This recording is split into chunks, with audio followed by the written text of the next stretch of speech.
It's saying we're good, so y'all let me know. Are we good? Are we lovely? I had to restart the live.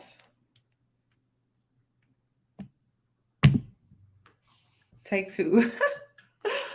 So true. Take two.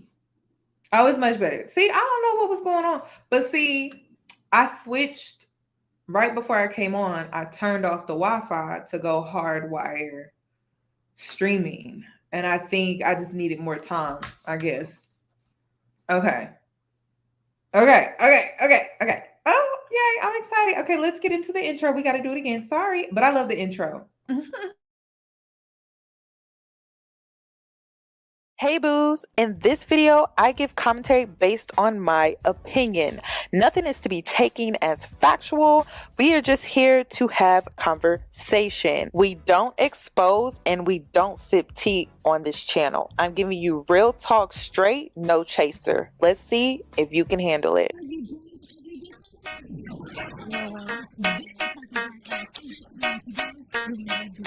Cause I'm a boss. I haven't done anything for you to be proud of. Of course you have. You are marrying a man who can support you.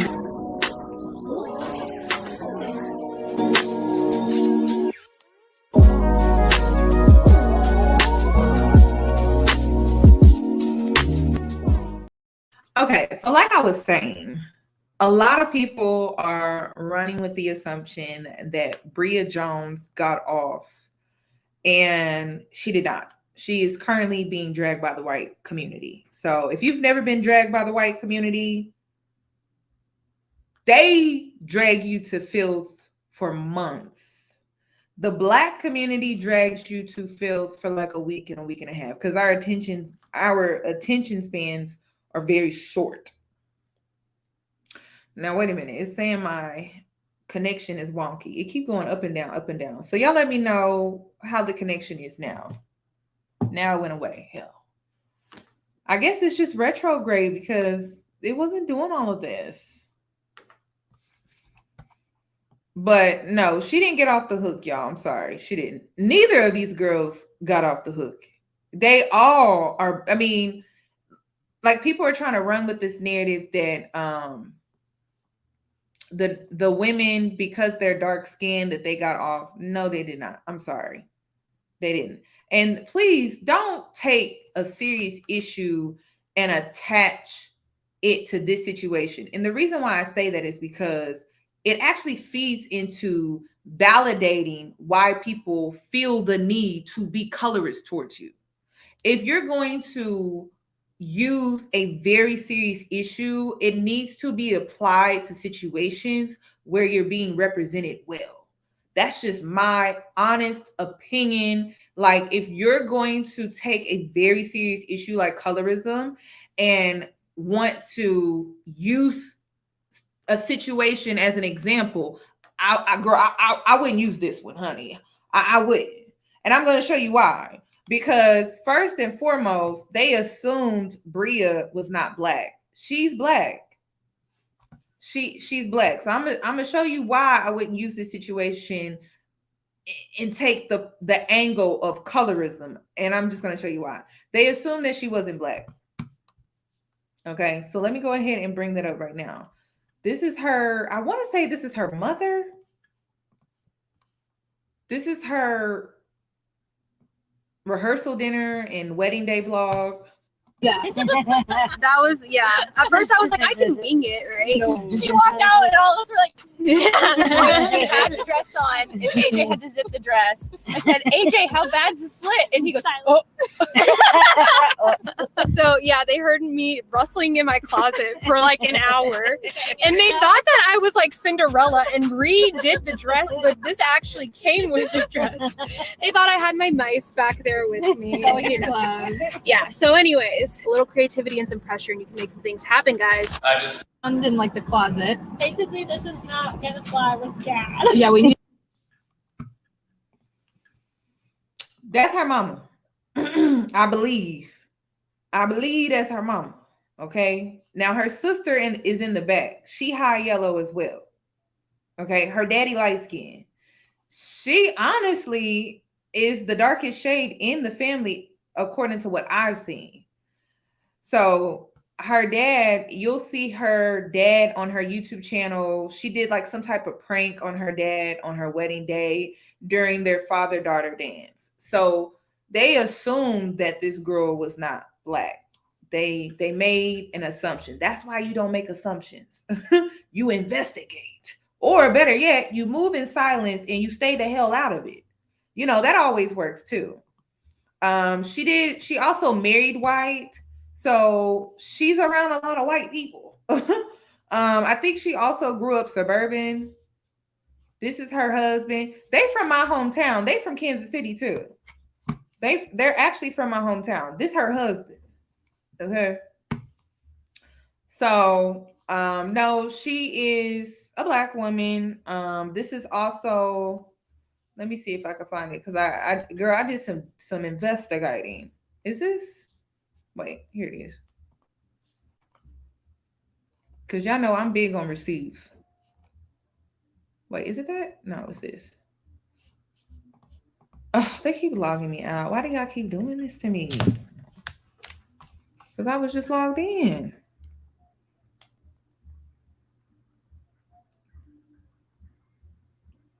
Hold on, let me try to find it.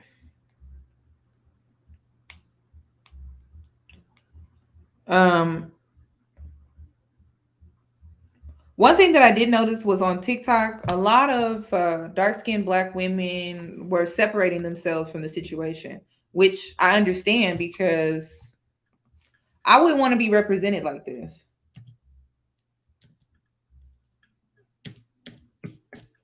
And then it's, hold on, let me see. I'm like, am I showing y'all my, okay, I'm not.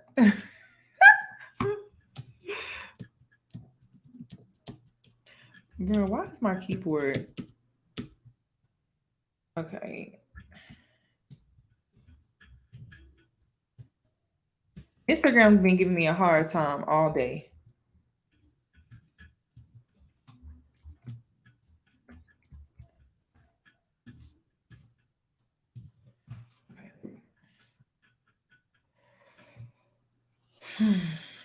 Let's see. I don't know why I keep giving me a hard time. Okay, here we are. Because I wanted to show y'all this.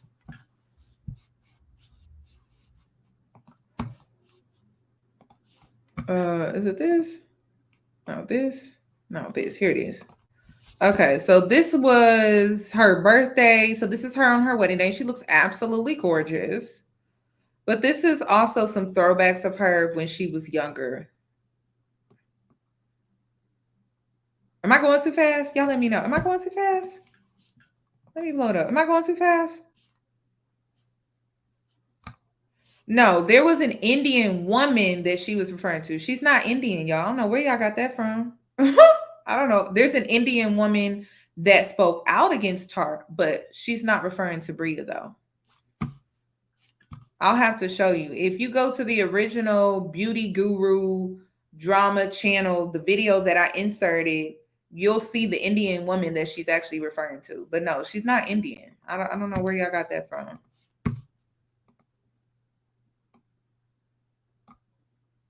And I also think this is her mother right here.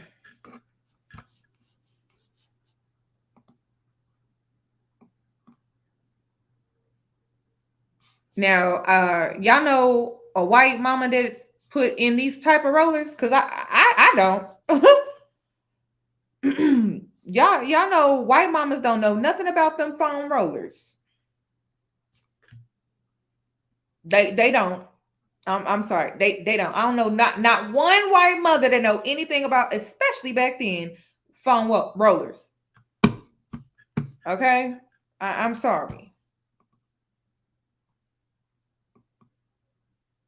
And then I guess this is her with family. Girl, what happened? we need to get you some more black friends, honey. Okay. So this was back in the day. All right. No, but for real, because I've been around, biracials that have white mothers, and girl, it's a horror story when it comes to their hair. So, like I said, I don't know not one biracial that was born to a white woman that knows anything about those foam rollers, especially back in the day, because they didn't have tutorials online teaching white mothers who had kids with that were biracial anything about foam rollers. I'm just being honest. Okay. So I just wanted to give you, a backstory. The video was already an hour and 30 minutes long. So people have been complaining about how long my videos were. But if I gave you more details, y'all would have been like, oh my God, the video is so long. And I'm just like, well, I had to put all the receipts in there. And so I just wanted to show y'all, like, y'all, she black. Now, Bria Jones is being dragged by the white community. And I want to say Niké and Fanita are being dragged by the black community because of this. This is another video I did not insert into my video because it was going to be too long. So let me go ahead and post that too. Because let me show you the reason that they are being dragged right here. Now, I think Fanita created this video. Fanita created this video after Bria Jones apologized because the white community were attacking her, sending her death threats. I told y'all about that. And what was the other thing? They was just spamming her account. So she ended up deleting her TikTok. She deleted her TikTok for a reason, y'all.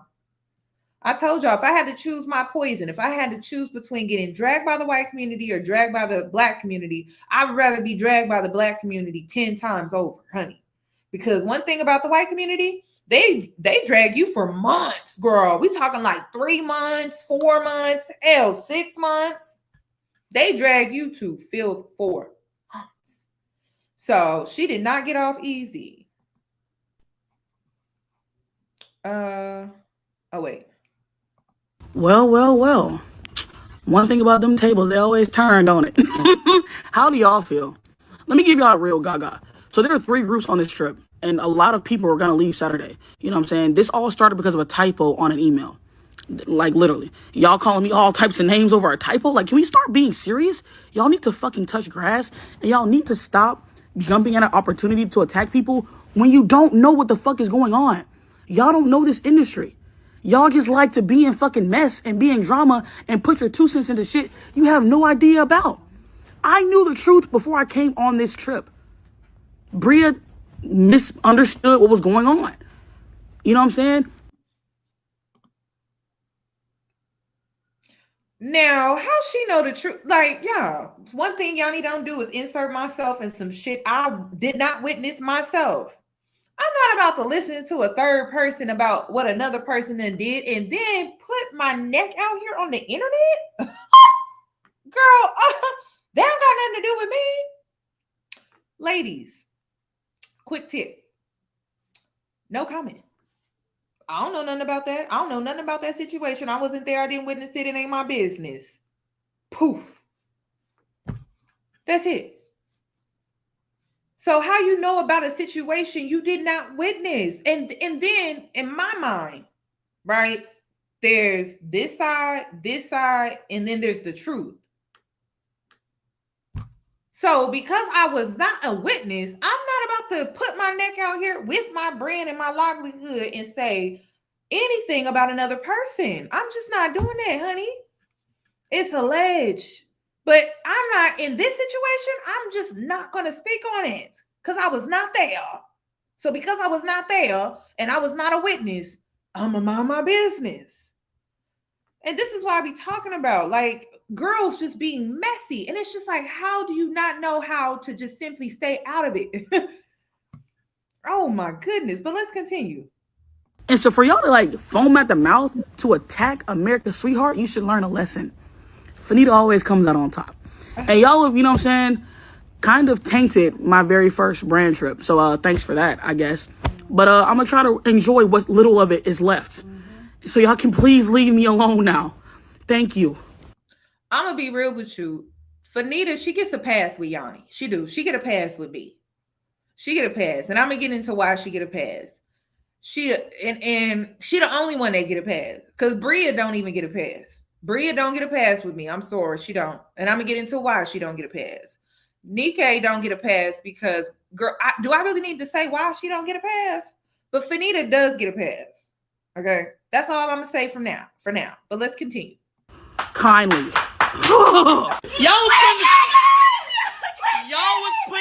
Y'all was putting the dark skinned girls through hell.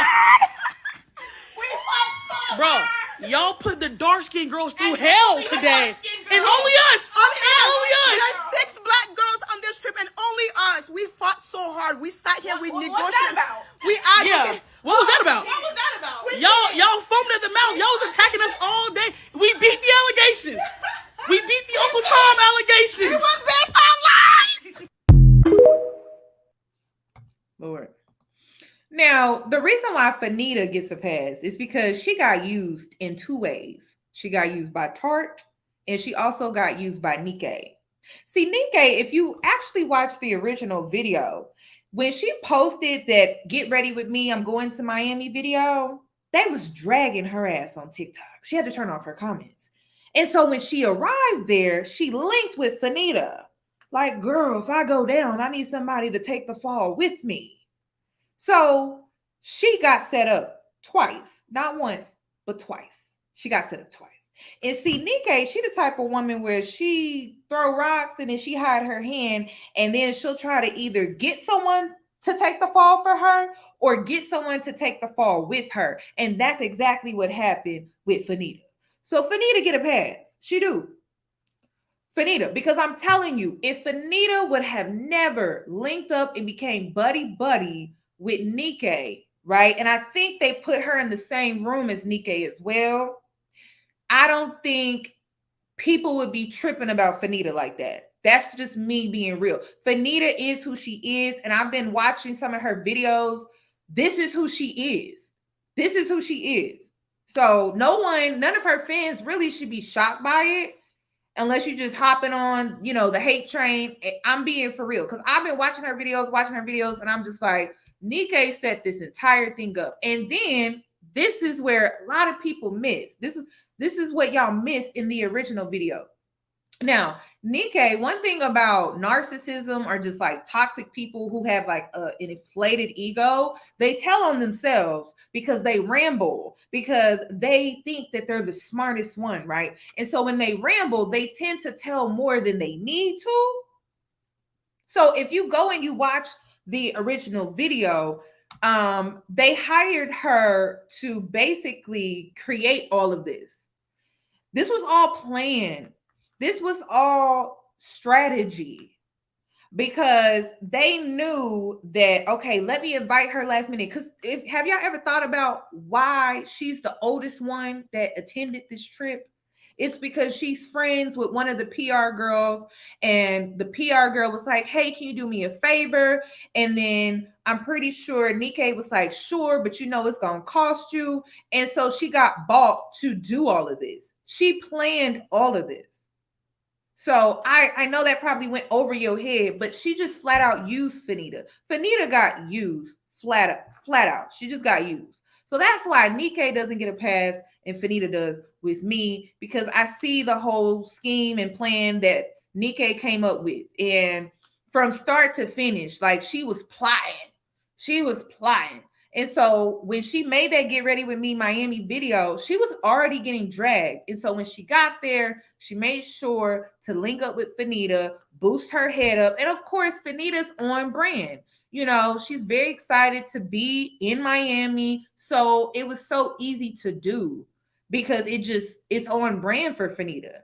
But Niké, she knew what she was doing. She knew she was using that girl. Now, Bria does not get a pass for me personally.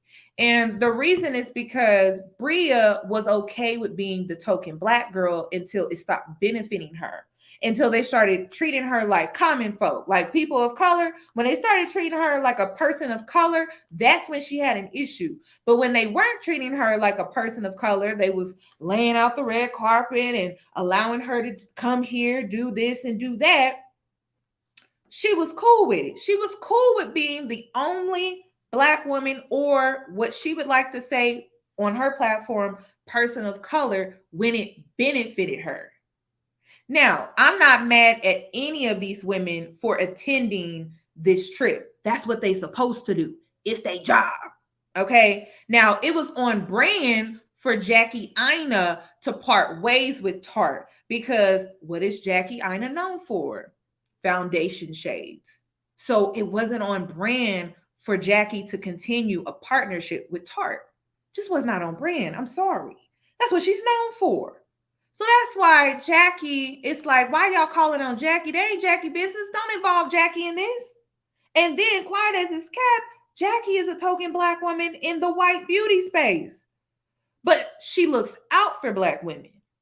And that's the thing. I've been a token Black girl. You milk that shit. You just don't throw other Black people or Black women under the bus while being the token. You don't do that. Okay? You milk that. And the reason why you milk that is because the Black community was just arguing about a bus driver. The community is not trying to progress. So how the hell do you think you're going to be out here living your best life? You're going to have to rub elbows with people who don't look like you. So being the token will benefit you, but one rule that you have to live by is to never throw your own community of people under the bus, other women who look like you under the bus. That's one rule you do not cross as the token, but you have to play the game. Like Niké said, me and her agree on that. But how you play it though, it says everything about your integrity. And so Niké showed her ass, she don't have integrity, which is why she don't get a pass from me. You get what I'm saying? So that's why Bria doesn't get a pass, because she needs to learn from this situation. She got too damn comfortable, which is another rule that I had. When you're the token, don't get too damn comfortable. Don't. Because them white people turned on her girl quick. Like, I'm pretty sure she posted the video. Girl, and then she looked up. Oh my God. They calling me a ninja. Oh my God. Oh my God. You never get too damn comfortable when you're the token. You want to know why you don't get comfortable while being the token? Because you're replaceable. Just like that. So you can't get too comfortable. You got to remember why you stepped into this space to begin with, which is why, let me show you. Let me show you. Because this is politics. This ain't nothing but politics, honey. It's nothing but politics. You got to play the game. Okay? Because the Black community was just talking about a bus driver. Like, what? Okay, so I'm not mad at these girls for taking the opportunity. That's their job. They're supposed to take the opportunity so that they can represent us in spaces where there's not that many of us. So they need to. They need to take up all the space in the world. Okay. I don't know who I saw at the Oscars, but she had on this big feather outfit. I'm like, yeah, girl, take up space. You know, do this while you in there. Okay. For all the other Black women that couldn't attend for whatever reason. I don't even know who her name was. But I'm like, yeah, girl, I'm glad she wore like this big feather dress or whatever. I'm like, yeah, take up space. That's what I want to see. Okay. I forgot who it was. I think she was a singer. Did she go to the Oscars, the Grammys? I think it was the Grammys. But Bria took to her community tab. Tim's. Okay. Yes. Mm-hmm. Yes. She took up space. That's what she's supposed to do. Okay. So when you're the token, you take up space and you put on and you represent for the women that look like you. Period. Okay. So Bria said, hey, besties, I'm going to take a minute from the internet to evaluate what I want and what I stand for. My recent TikTok explains what broke me, but I'm just exhausted as a creator. I feel like I'm only seen as a number and that there is still so much work to be done for POC creators. Now, POC is on brand for her. She's on brand for her. That's why people assume that when Niké was saying she's Indian, that they were referring to her, but there was a different person of color or woman of color who was in fact Indian. If I need to pull up that receipt, I will go ahead and pull up that receipt. But this is not the Indian girl that they're talking about. Okay, it was a different Indian girl. Okay, I think she's Muslim, if I'm correct. But let me continue. So I mean this with every fiber in me that YouTube and all of you that subscribe to my channel have made it worthwhile for me. It's just today I feel done. But I think I just need to really figure out some things. I don't know when I will be back on schedule, but when I do, I will have more clarity on how to continue using my light online and hope to find better ways to protect my peace. Love you. Okay. Now, yes, the Indian girl was the girl that was complaining about her room size. Bria was not complaining about her room size. Okay, so let me go ahead and pull that up real quick because I know y'all like receipts. I like receipts too. So y'all know I'm not lying.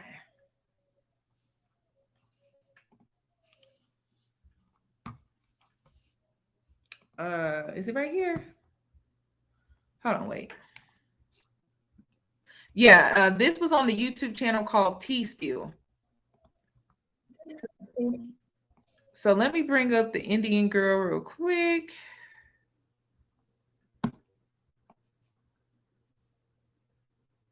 Oh, wait, this is not the video. This is not the video. Listen, Tarte is messy even when black people don't attend. I forgot to tell y'all that. Tarte messy even when black people don't attend, honey. They just messy. Oh, here it is.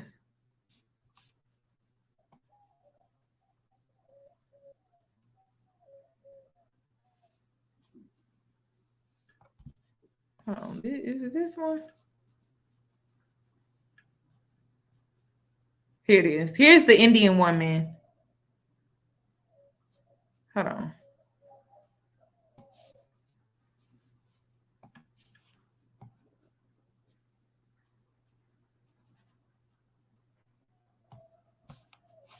Okay. Oh, wait a minute. Let me exit out. Lord. Okay. I would have planned this better, but I didn't know y'all wanted to see that. I thought y'all knew. Okay, this is the Indian woman, y'all. This is who she is. Now, wait a minute. How is my connection?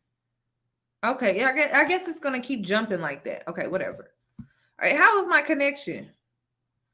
Yeah, this is the Indian woman. Okay. That's why I didn't include her in this video because I felt like it wasn't necessary, but yeah. Okay, the connection is good. Okay, let me go ahead and play this video and let's see what she has to say. A more in-depth explanation about why the room thing upset her so much. Coming from a South Asian community, a lot of the times we are just looked over. I am a plus size creator, and I also come from Newark. By just inviting me on this brand trip, so many people who look like me will feel like they can make it as well. I know this job, this trip, and the life I live is a privilege, but I've worked for it. And now to address the elephant in the room, was my room too small? Please just hear me out because trust me, I literally hear how such a first world problem this sounds. This is the storyline. After I land, I go see my room. I'm super ecstatic. However, the first night when I'm in bed editing, I come across the other girls' TikToks where they're showing their room tours. And this is when I feel some type of way. This may not make sense to a lot of you, but just please hear me out. I'm a brown minority creator in this influencer, content creator, TikTok era. And a lot of the times I get the short end of the stick. I 100% agree that that room is more than enough. I don't even have a bedroom myself that is the size of the room I got. However, I do believe I am worth what I am worth. It was just about getting treated equally to my counterparts / coworkers. I also want to explain how I did talk to the Tarte team, and they did explain to me how certain rooms were chosen for certain people and the other rooms were random. She then moved on and talked about the whole season 1 and 2 split and how she felt to see some people stay on the trip while others were booked to go home. However, one thing I would not lie about is how I thought it was weird that they kept a few people who were on season 1 to season 2. Again, made things feel like it was unequal, and it almost felt like a competition where people got disqualified and people got to stay. I personally think season 2 should have just been with a group of whole new girls, and I even thought it was a little fishy because some people only got invited last minute to stay for season 2. I ended up spiraling because I just thought about the idea of capitalism and how some people always will stay on top, whether they're influencers, whether it's a brand, and no matter what you do as a BIPOC creator, it is just so much harder for you to make it to that place. Would I have liked to stay? Of course, it's paradise. But did I think my time was done? Yes, and I did need to come back home. The CEO and founder of Tarte, Maureen Kelly, ended up quickly addressing the room situation during a TikTok, and she explained that the place they were staying in wasn't a hotel. It was a villa with all different room sizes. I try after every single trip to think about like, what were the learnings? Like, what were things I would do differently? And there really weren't too many things. One thing I guess would be that I would be much more clear that this was a house versus a hotel. So all the rooms would be different. Not every room is going to be the same. Some are going to be smaller. Some are going to be bigger. Like I, for example, didn't even get to stay at the house, which was totally fine because I wanted to bring as many amazing people as I could. Generally, people were amazing about it. Like we had a creator that had to share a bathroom and they were awesome about it. The whole group was amazing, every single person. But the drama doesn't even stop there. The Turks and Caicos trip has finally wrapped up and they're already planning their next trip. The F1 Grand Prix races are happening this weekend in Miami, and Tarte is holding another brand trip. So this is where Bria comes into play. Okay. That's why there was like a mixed reaction when it came to Bria, because the previous situation already happened. So that's just for context. So ladies, no, like, yes, this is very messy. It's very messy. It's very messy, but this is why I'm not mad at the Black girls for taking this opportunity. But you have to remember why you are taking the opportunity. It's to represent us in a positive light, which is why so many women were separating themselves from Fanita and Niké. Let me pull up the video so I can show you what I'm talking about. Y'all was putting the dark-skinned girls through hell. Let me tell you something. As a Black woman, as a dark-skinned Black woman, I'm so embarrassed to see how these grown-ass women are acting. It's just so embarrassing.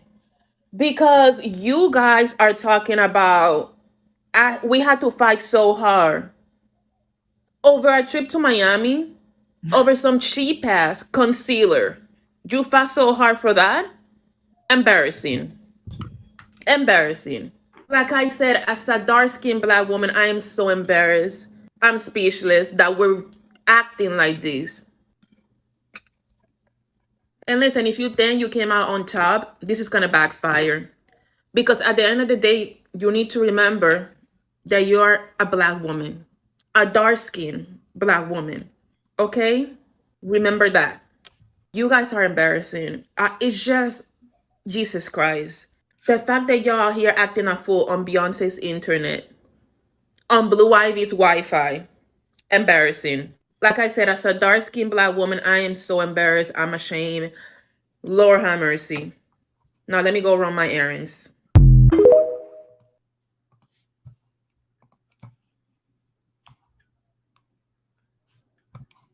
Okay, if you want to call in, let's call in. I had to give you that feeling. I had to give you the feeling. Girl, she put the shades on, like, but it's true. Like, they were supposed to go and represent dark-skinned Black women in a positive light, not be mean girls. But like I said, Fanita, she got used. So I'm going to give her a pass, because from her angle, she was blindsided. And Niké was just using her in so many ways and probably got paid to do it.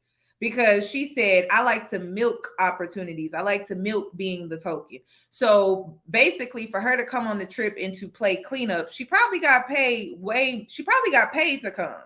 She probably did under the table. Or it was like a favor for a favor. Maybe she got some type of brand deal that was going to come from her going on this trip and doing what she did. But she was just very messy. Okay. Fanita uploaded another video. Okay, let me go ahead and remove this. The Art of Finding, sis, you are up. Oh, how are you? Sorry, I've just got to do my. I didn't You even expect it.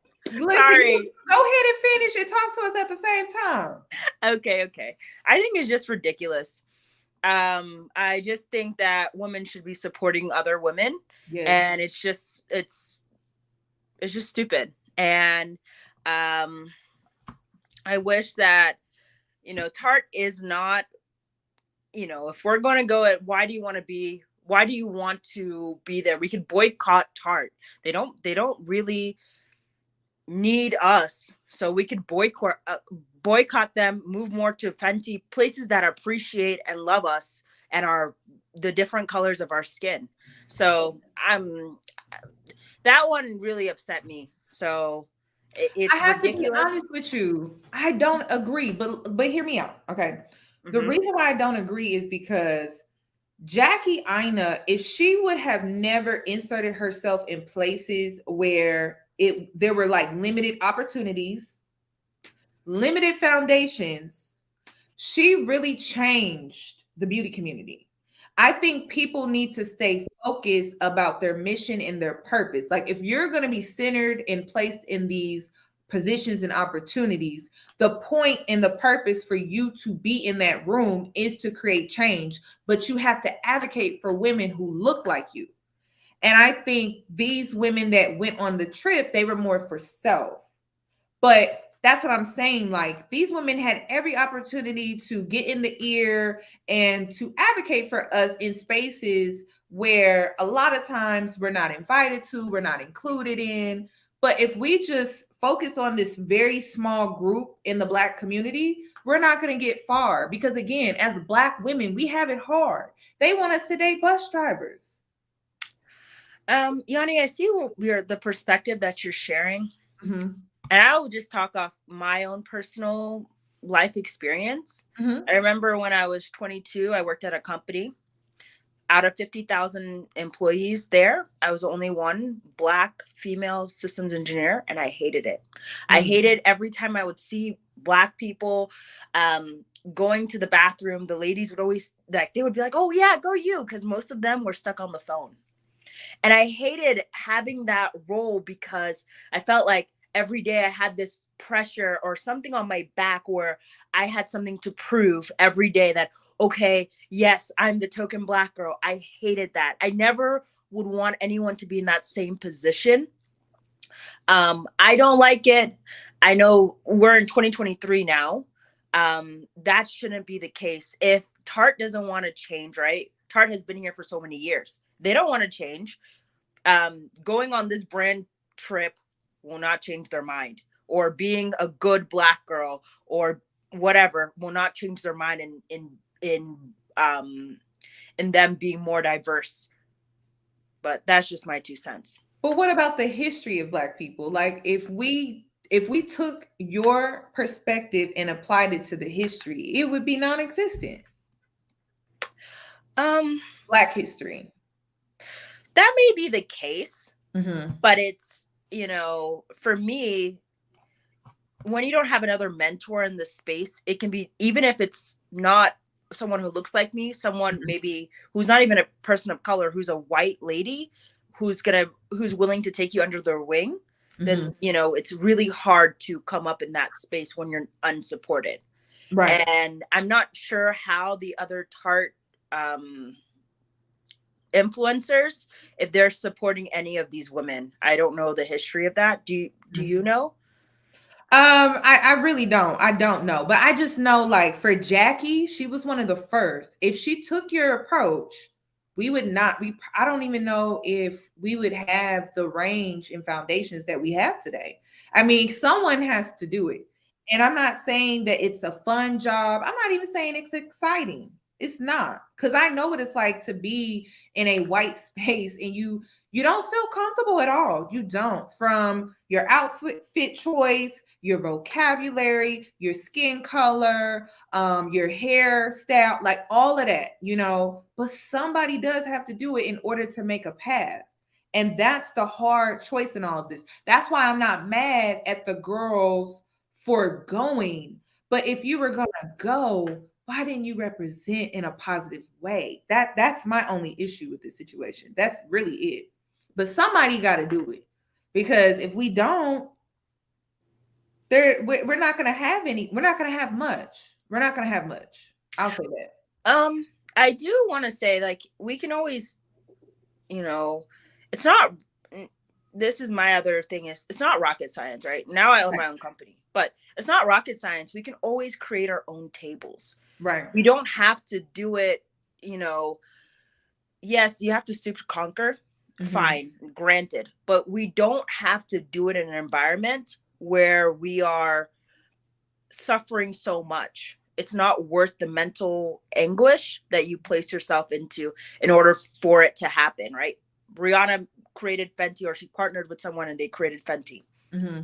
Other people, they can have this same thing and it can come to life. Glossier is one of them. I can't think. There's another Black girl who created this brand. She has a lot of eye patches and stuff. Okay, I've seen her in, I want to say Sephora or Ulta, one of the two, or maybe both. I know you. Yeah. We can create our own table and patronize the people who are patronizing us. Even Juvia's place is another one. Do you think that we are strong enough as a sisterhood to pull that off? I think we are getting there, because before I would say that other Black people were their own enemy of progress. But now I feel like things are changing.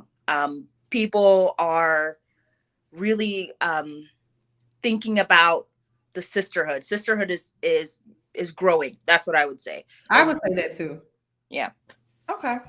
Well, thank you. Was there anything else that you want to add? No, not at this time. I love you, Yoni. I know, like, I support you, and I love all the things that you say.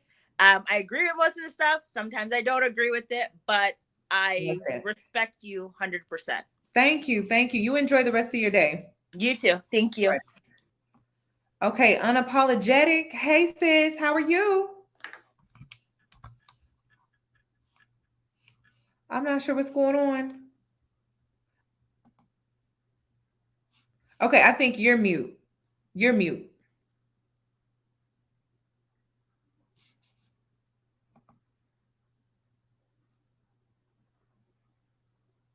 Yeah, you're mute.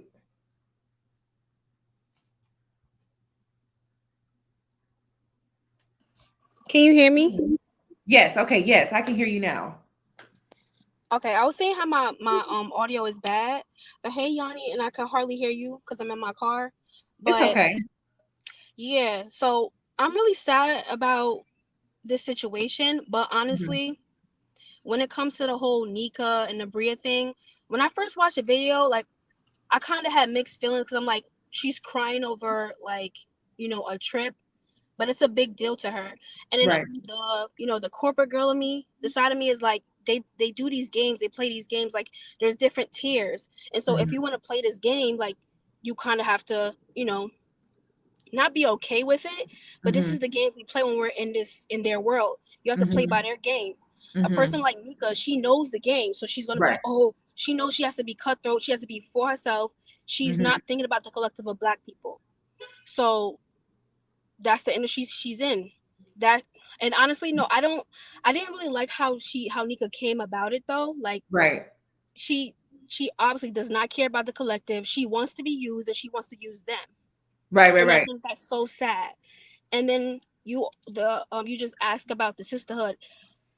I feel like it's growing, but we still have those bad apples. Because like today on Twitter, I saw like there was like this conversation, like this girl, basically she posted, I don't know if anybody saw it, but she posted a picture of her in the bathroom, took a picture, and somebody walked in, like, you know, the girl, and I guess she had like a RBF face.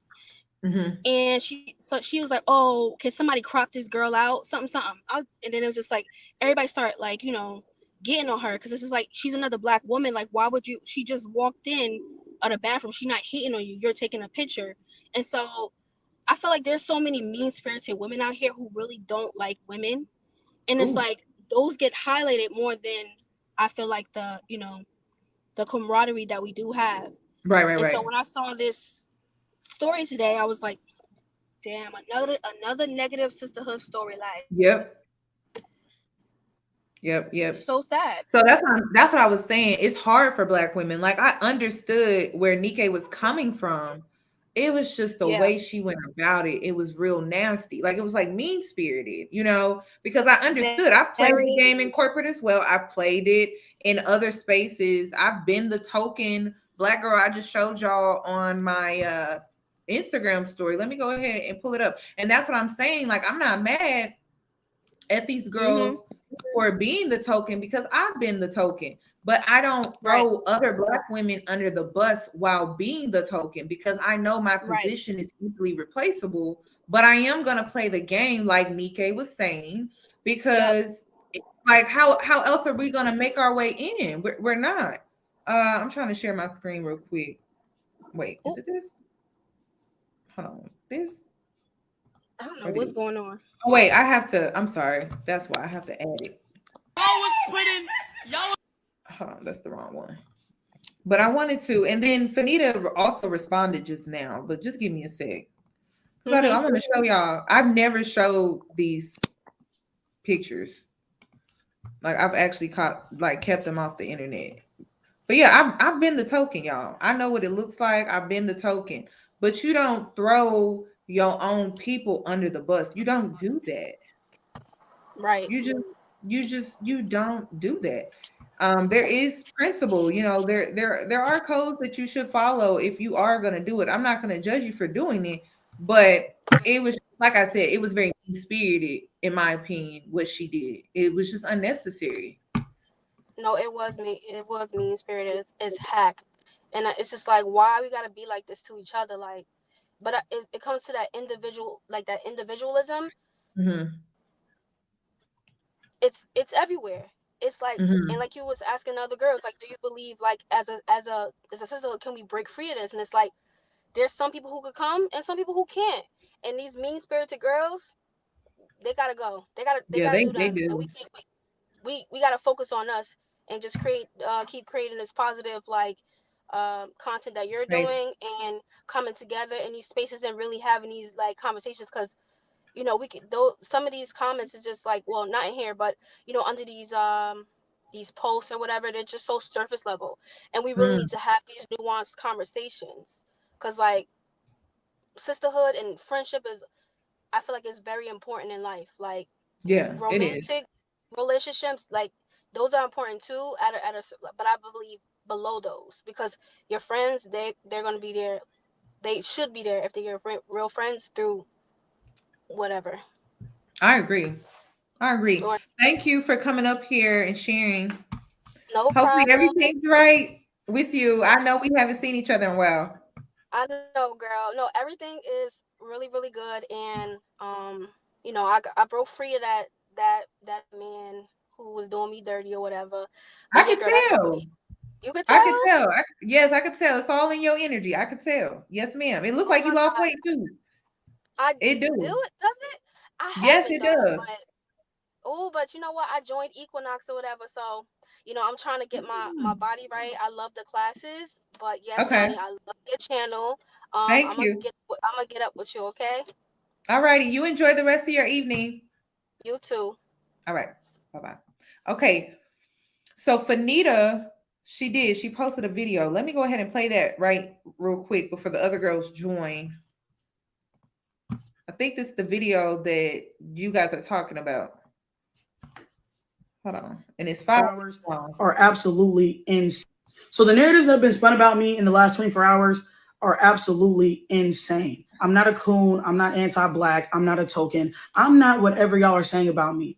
And unfortunately, the internet loves tone policing black women, and y'all don't like the way that I talk.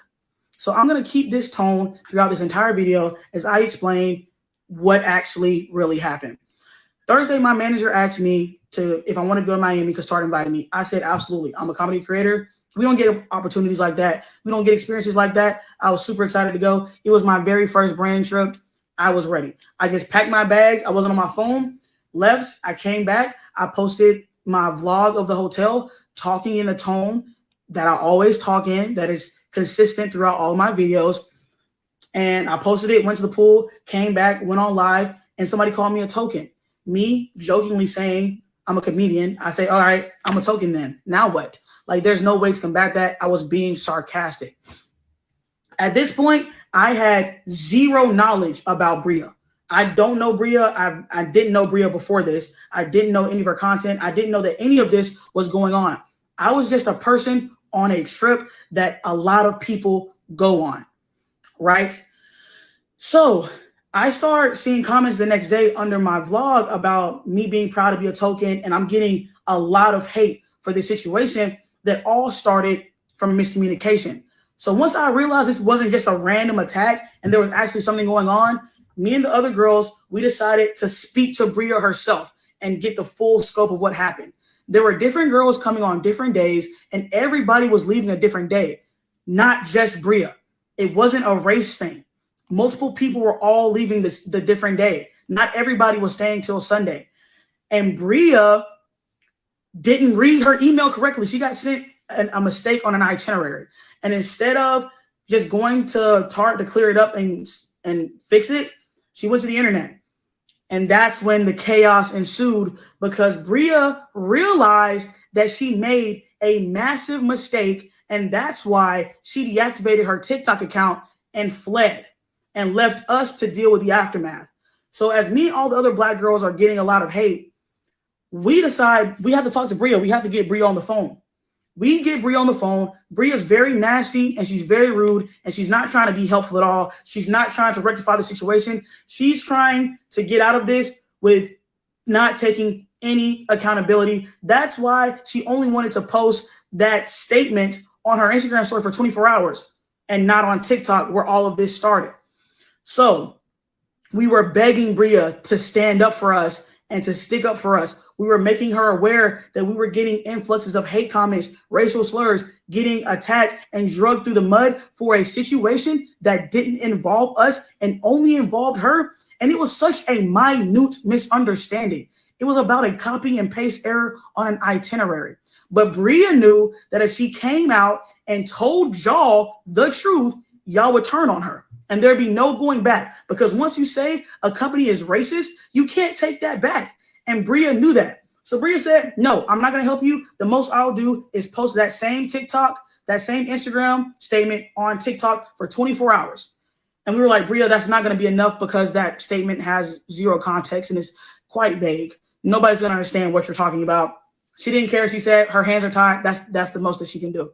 Okay, she posted her statement. I stitched it trying to add that context. Bria and her team told us to delete our videos to silence us. So now we weren't even allowed to defend ourselves. Bria's manager was on our side. Her manager acknowledged that Bria was dead wrong in this situation, and that the only way to rectify the situation and clear my name is if Bria herself made the video just admitting that she was wrong, that she made a mistake. And Bria refused, and her manager acknowledged that she can't make Bria make a video telling the truth. Bria wouldn't help us. We got thrown to the wolves to take the heat off of Bria. And I have all of these conversations recorded, because in the world that I live in, I know the way that I look. I know people are never going to defend me. I know people are never going to protect me, but I'm always going to protect myself. So knowing the information that I did, I said my last resort is to try to go on live and tell everybody what I just learned. Wrong move and a complete misstep, and I completely misspoke in that live. Y'all, there was so much going on, and I was under so much pressure and so much stress. I was just trying to do what was best, that I thought was the best move, but it wasn't, and I apologize for that. But knowing what I knew and knowing that people wanted me to defend Bria when Bria was never going to defend me, it was hard for me to grasp all of that. And I'm sorry. Moral of the story is, this is all about colorism, and we all know it. A lot of your fave black girls go on these Tarte trips, and y'all don't say a word. I go on it because I'm fat and dark-skinned and talk a certain way. Y'all hate it. And y'all attack me for no reason, and this had nothing to do with me. But I hate this is how my first brand trip ended, but I can't change the hands of time. I just have to move forward and move on. Also, I just want to say thank you to everyone who supported me, and, you know, I wouldn't have even made it on this brand trip without y'all. So I thank y'all, and I appreciate y'all so much. And we're going to move forward, and we're going to let go, you know? So the narratives that have been spun about me in the last 24 hours are absolutely insane. I'm not a coon. I'm not anti. What y'all think? I stand by what I said. I felt like Fanita was used. And this colorism angle that she's taken, she got from Niké. I'm sorry. There are plenty of other, if I have to pull it back up, I will pull it back up. There were plenty of other, there were women, I mean, not her size, of course, but the Turks and Caicos, let me just go ahead and pull it up. You know, the common denominator in all of this is Tarte. Like, I told y'all that Tarte is the common denominator, but she can't really say it's colorism because look at this.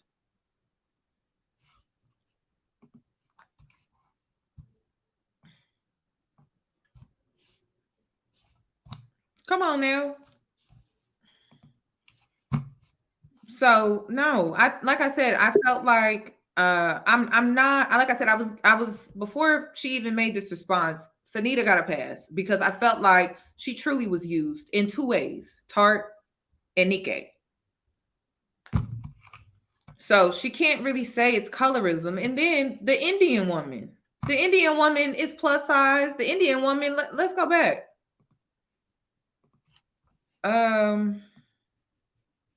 Is it here? Or here? Tarte is just, y'all, do I need to go ahead and play this full video right here? Because Tarte Cosmetics is just messy. Like, hold on, is this the video? Oh, here it is. Come on now. Is she plus size? She plus size. So I just wouldn't take that angle that if you got all that, and that's what I'm saying. Fanita is really going off of what Niké is telling her. But if she was to actually do her research, there have been other dark-skinned Black women, other brown-skinned people of color that are plus size. So it's like, you can't really use that angle in this. Just say you got yourself into some shit and you didn't do your research, and you should have did your research before you got yourself into this. Your manager is who you need to be looking at, side-eyeing. Like, why would you even recommend that I even go to something like this without you doing the proper research for me? Because you work for me. So now you got me looking bad. You look bad in my eyes. So it's just, this whole situation is messy. But let's be clear here. Before we start going at each other, we need to be looking at Tarte. Literally, they created all of this mess. Like, if you think about it, all the side pocket conversations, the conversations that they had with Bria, the conversations that they had with this Indian woman right here, the conversations that they had with Niké, the conversations that they had with Fanita. Okay, all the side pocket conversations created this mess.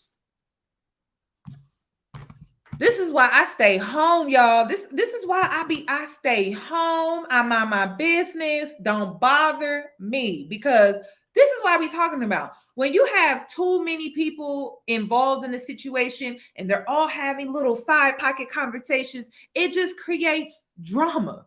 But the one common denominator that spoke to all of these ladies individually is Tarte. So that's who I'm looking at. I ain't looking at none of these women. Fanita, Niké, she just showed her ass and she showed her true nature. So that's the only, it was just her spirit, y'all. We see it, right? So it's like, that's the only reason why she's getting like, but outside of that, like, it's a mess. But I do believe Bria should be held accountable for so many different reasons. I told y'all that she jumped the gun. And she just ran off on this whole, tangent about, how she was being treated and things like that. Probably because she saw this Indian woman's video. She thought the same thing was happening to her. She misread an email. And it is what it is. So yes, she needs to be held accountable for that. But Tarte actually created all of this drama. Like, come on. Their trips are known for being messy. So let me show you how known they are for being messy. Let me show you. Hold on. Yeah, Bria, she reacted too fast. And I think the reason why she reacted so fast was because of the Indian woman. So, but this is how messy Tarte is known to be for these brand trips. Okay, so hold on. Thank you, Mia, for the super chat. But let me show y'all what I'm talking about. Because it's okay, so influencers with an S are exposing Tarte brand trips. Then it says Tarte's influencer brand trip is back. Things got messy. So do we want to go down that rabbit hole to see how messy things got? Y'all let me know. But let me bring on another caller in the meantime. Is it Naya? Hi, yes, this is Naya. Can you hear me? Yes, ma'am. What would you like to add to this conversation? Oh my gosh, I was hoping that you're going to do a call-in about this because I was like, I feel like the internet just sways with whatever the majority is saying, and it's like so sad. It is. Because I just feel like we don't have a lot of Black, big beauty companies, big companies at all where Black creators are getting invited to brand trips or getting a lot of money for putting out certain content. We just don't have that. So to say that these women shouldn't have gone at all because of Tarte's problematic history is crazy because it's not fair. It's not fair. Like what are we gonna be in? Like if Tarte doesn't have any diversity, first then of we're all, gonna complain about that. We just started getting invited. That's what I'm like, girl, we just opened this door to where we were we were in the room, honey. So that's the thing. I'm like, y'all, we still have in the Black community when it comes to Black women, we have to go to Asians to get our beauty. We still not going to Black people for real because we don't have sources that can help us when it comes to the beauty industry like that. Exactly. So that's what I'm saying. Black women we have it very hard. We do. Even when it comes to dating, it's the same game. You can't trust someone just because they're white. You can't trust someone just because they're Black. You can't trust someone just because they're a woman. You have to seek out a true ally by vetting them. So this includes spaces like this. It's hard for Black women. It's just hard because you never know who's truly on your side, who's truly looking out for you for real. It's just hard. You have to vet everybody the same. So when it comes to a space like corporate, right? If given the opportunity, you should take it so that you can create and take up space for the next girl that comes up behind you. That's what Jackie Aina did. Exactly. But somebody with Fatima being like so young, I think she's like early 20s or something like that. Mm-hmm. Her being able to go on the first class trip and have a +1 is really big. Most people, period, don't go fly first class. So why it's just like unrealistic for people to say that she should never took that trip because most people, if it wasn't her, it was going to be somebody else that was going to go on this first class trip. I believe like people are lying, telling themselves that they would never did it. You definitely would have. And then about Niké, I just feel like people are really coming for her really hard about the things that she said, but I think she brings up some valid points. And with her, in your last video that you did, she kept on saying how when she stood up for something, nobody backed her up. So it just made her not want to stand up for anything else. She was just going to go and collect her check. And I feel like that happens with a lot of people when you're, standing up for someone, then you don't have anybody behind you. When you do, it just makes you feel like, what's the point? But that's the What's thing. the point when like, I do say something? People were rallying behind her. I actually thought about interviewing her on my YouTube channel, but I just didn't have the time to do it. But people were like, she got the support. It's just she wants Queen B, all hail, we need to bow down. She wants that treatment. And who know, like, do you know about Carter Agency? I don't even know about Carter Agency like that. No, I don't. So she didn't get the support that she wanted, but she got the support. She just didn't get the support in the way that she wanted it. But if you go back to that video, there were plenty of people commenting, stitching, sharing her video. I don't know what she wanted from Black women. She really didn't ask the type of support that she wanted. I don't know what she didn't really say what type of support she wanted. But Black women were definitely supporting her. I mean, 19,000 likes. I don't know how many shares, how many saves she got. I don't know how many people stitched the video. I don't know how many comments she had, but she had over 100,000 views on that video. I'm not sure what else she wanted. That's the only thing. If she would have been a little more specific about the type of support that she was looking for, maybe she would have got that help. But I don't know what she want. I really don't know what she wanted, because if I'm thinking about making a video about exposing someone and people rallying behind me, that's what they did with the content that I put out. If she wanted lawyers, she should have asked for that. Yeah, that's true. I didn't see how many people, backed her up or how many likes she's got. Just going by what she said, it seemed like, she had some hurt from the past situation. So it was just like, you know what, I'm gonna shut up and I'm going on this trip because I got invited. Right. I just really think that she used that as an excuse, but she gaslit a lot of, she gaslit me because I supported her when she did that. Because I'm like, what is she talking about? Like, there's a lot of Black women. I remember that time. So I was like, what is she talking about? That's why a lot of her followers unfollowed from her, because she just threw them under the bus like they were nothing for a trip. So I don't know. I mean, 19,000 likes, that's a lot of people to rally behind. I mean, if you think about doing a march, right? If almost 20,000 people show up, that's a lot of people. Yeah, that's true. So that's and the last thing that I was going to say about your last video was, I'm just saying a whole bunch of crap, but I think it was okay for them to say what they said about Bria, them basically saying that she lied, because I mean, I feel like misunderstanding, misinterpretation, when you read the email, you got right on the internet and said that.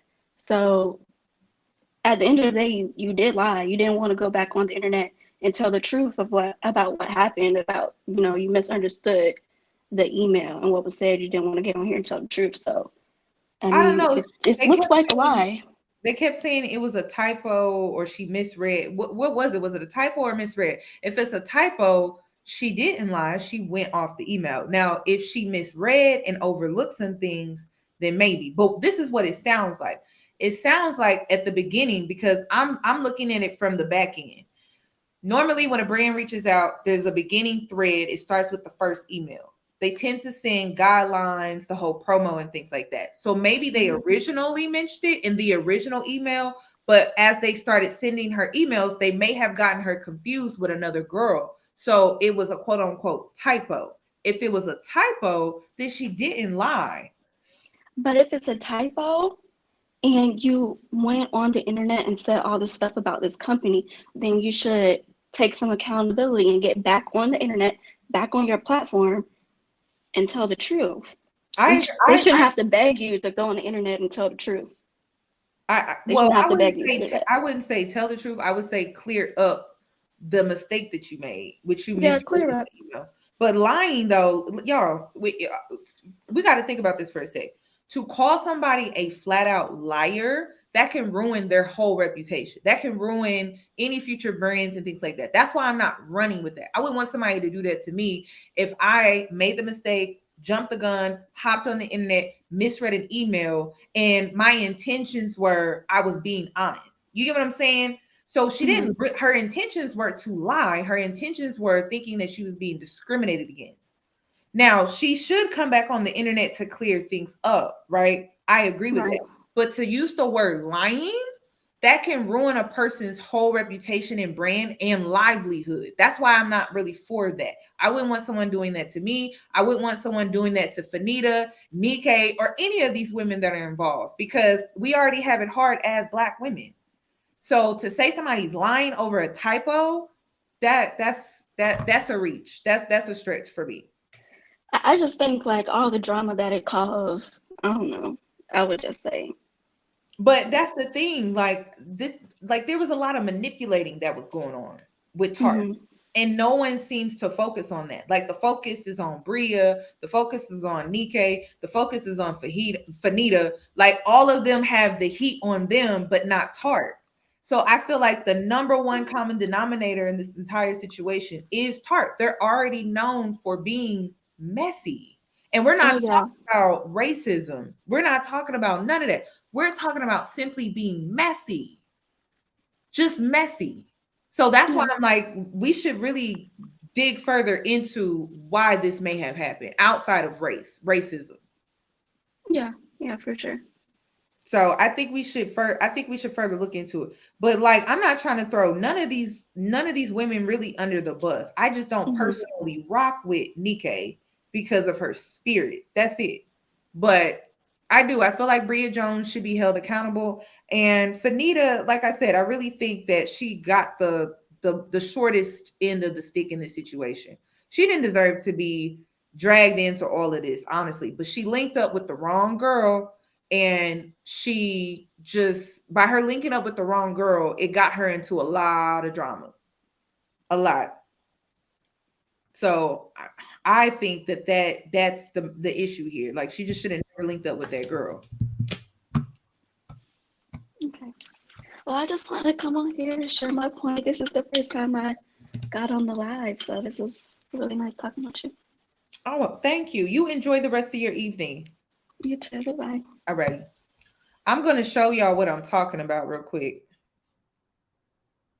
so y'all can get what I'm saying. Okay. So things got messy on this trip. Y'all all know about what's her name?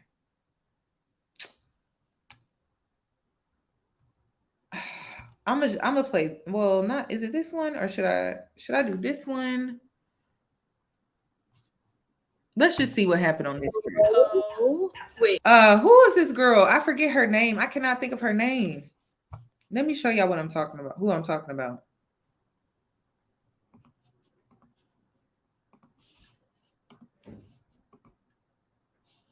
I forget her name, y'all. They love her.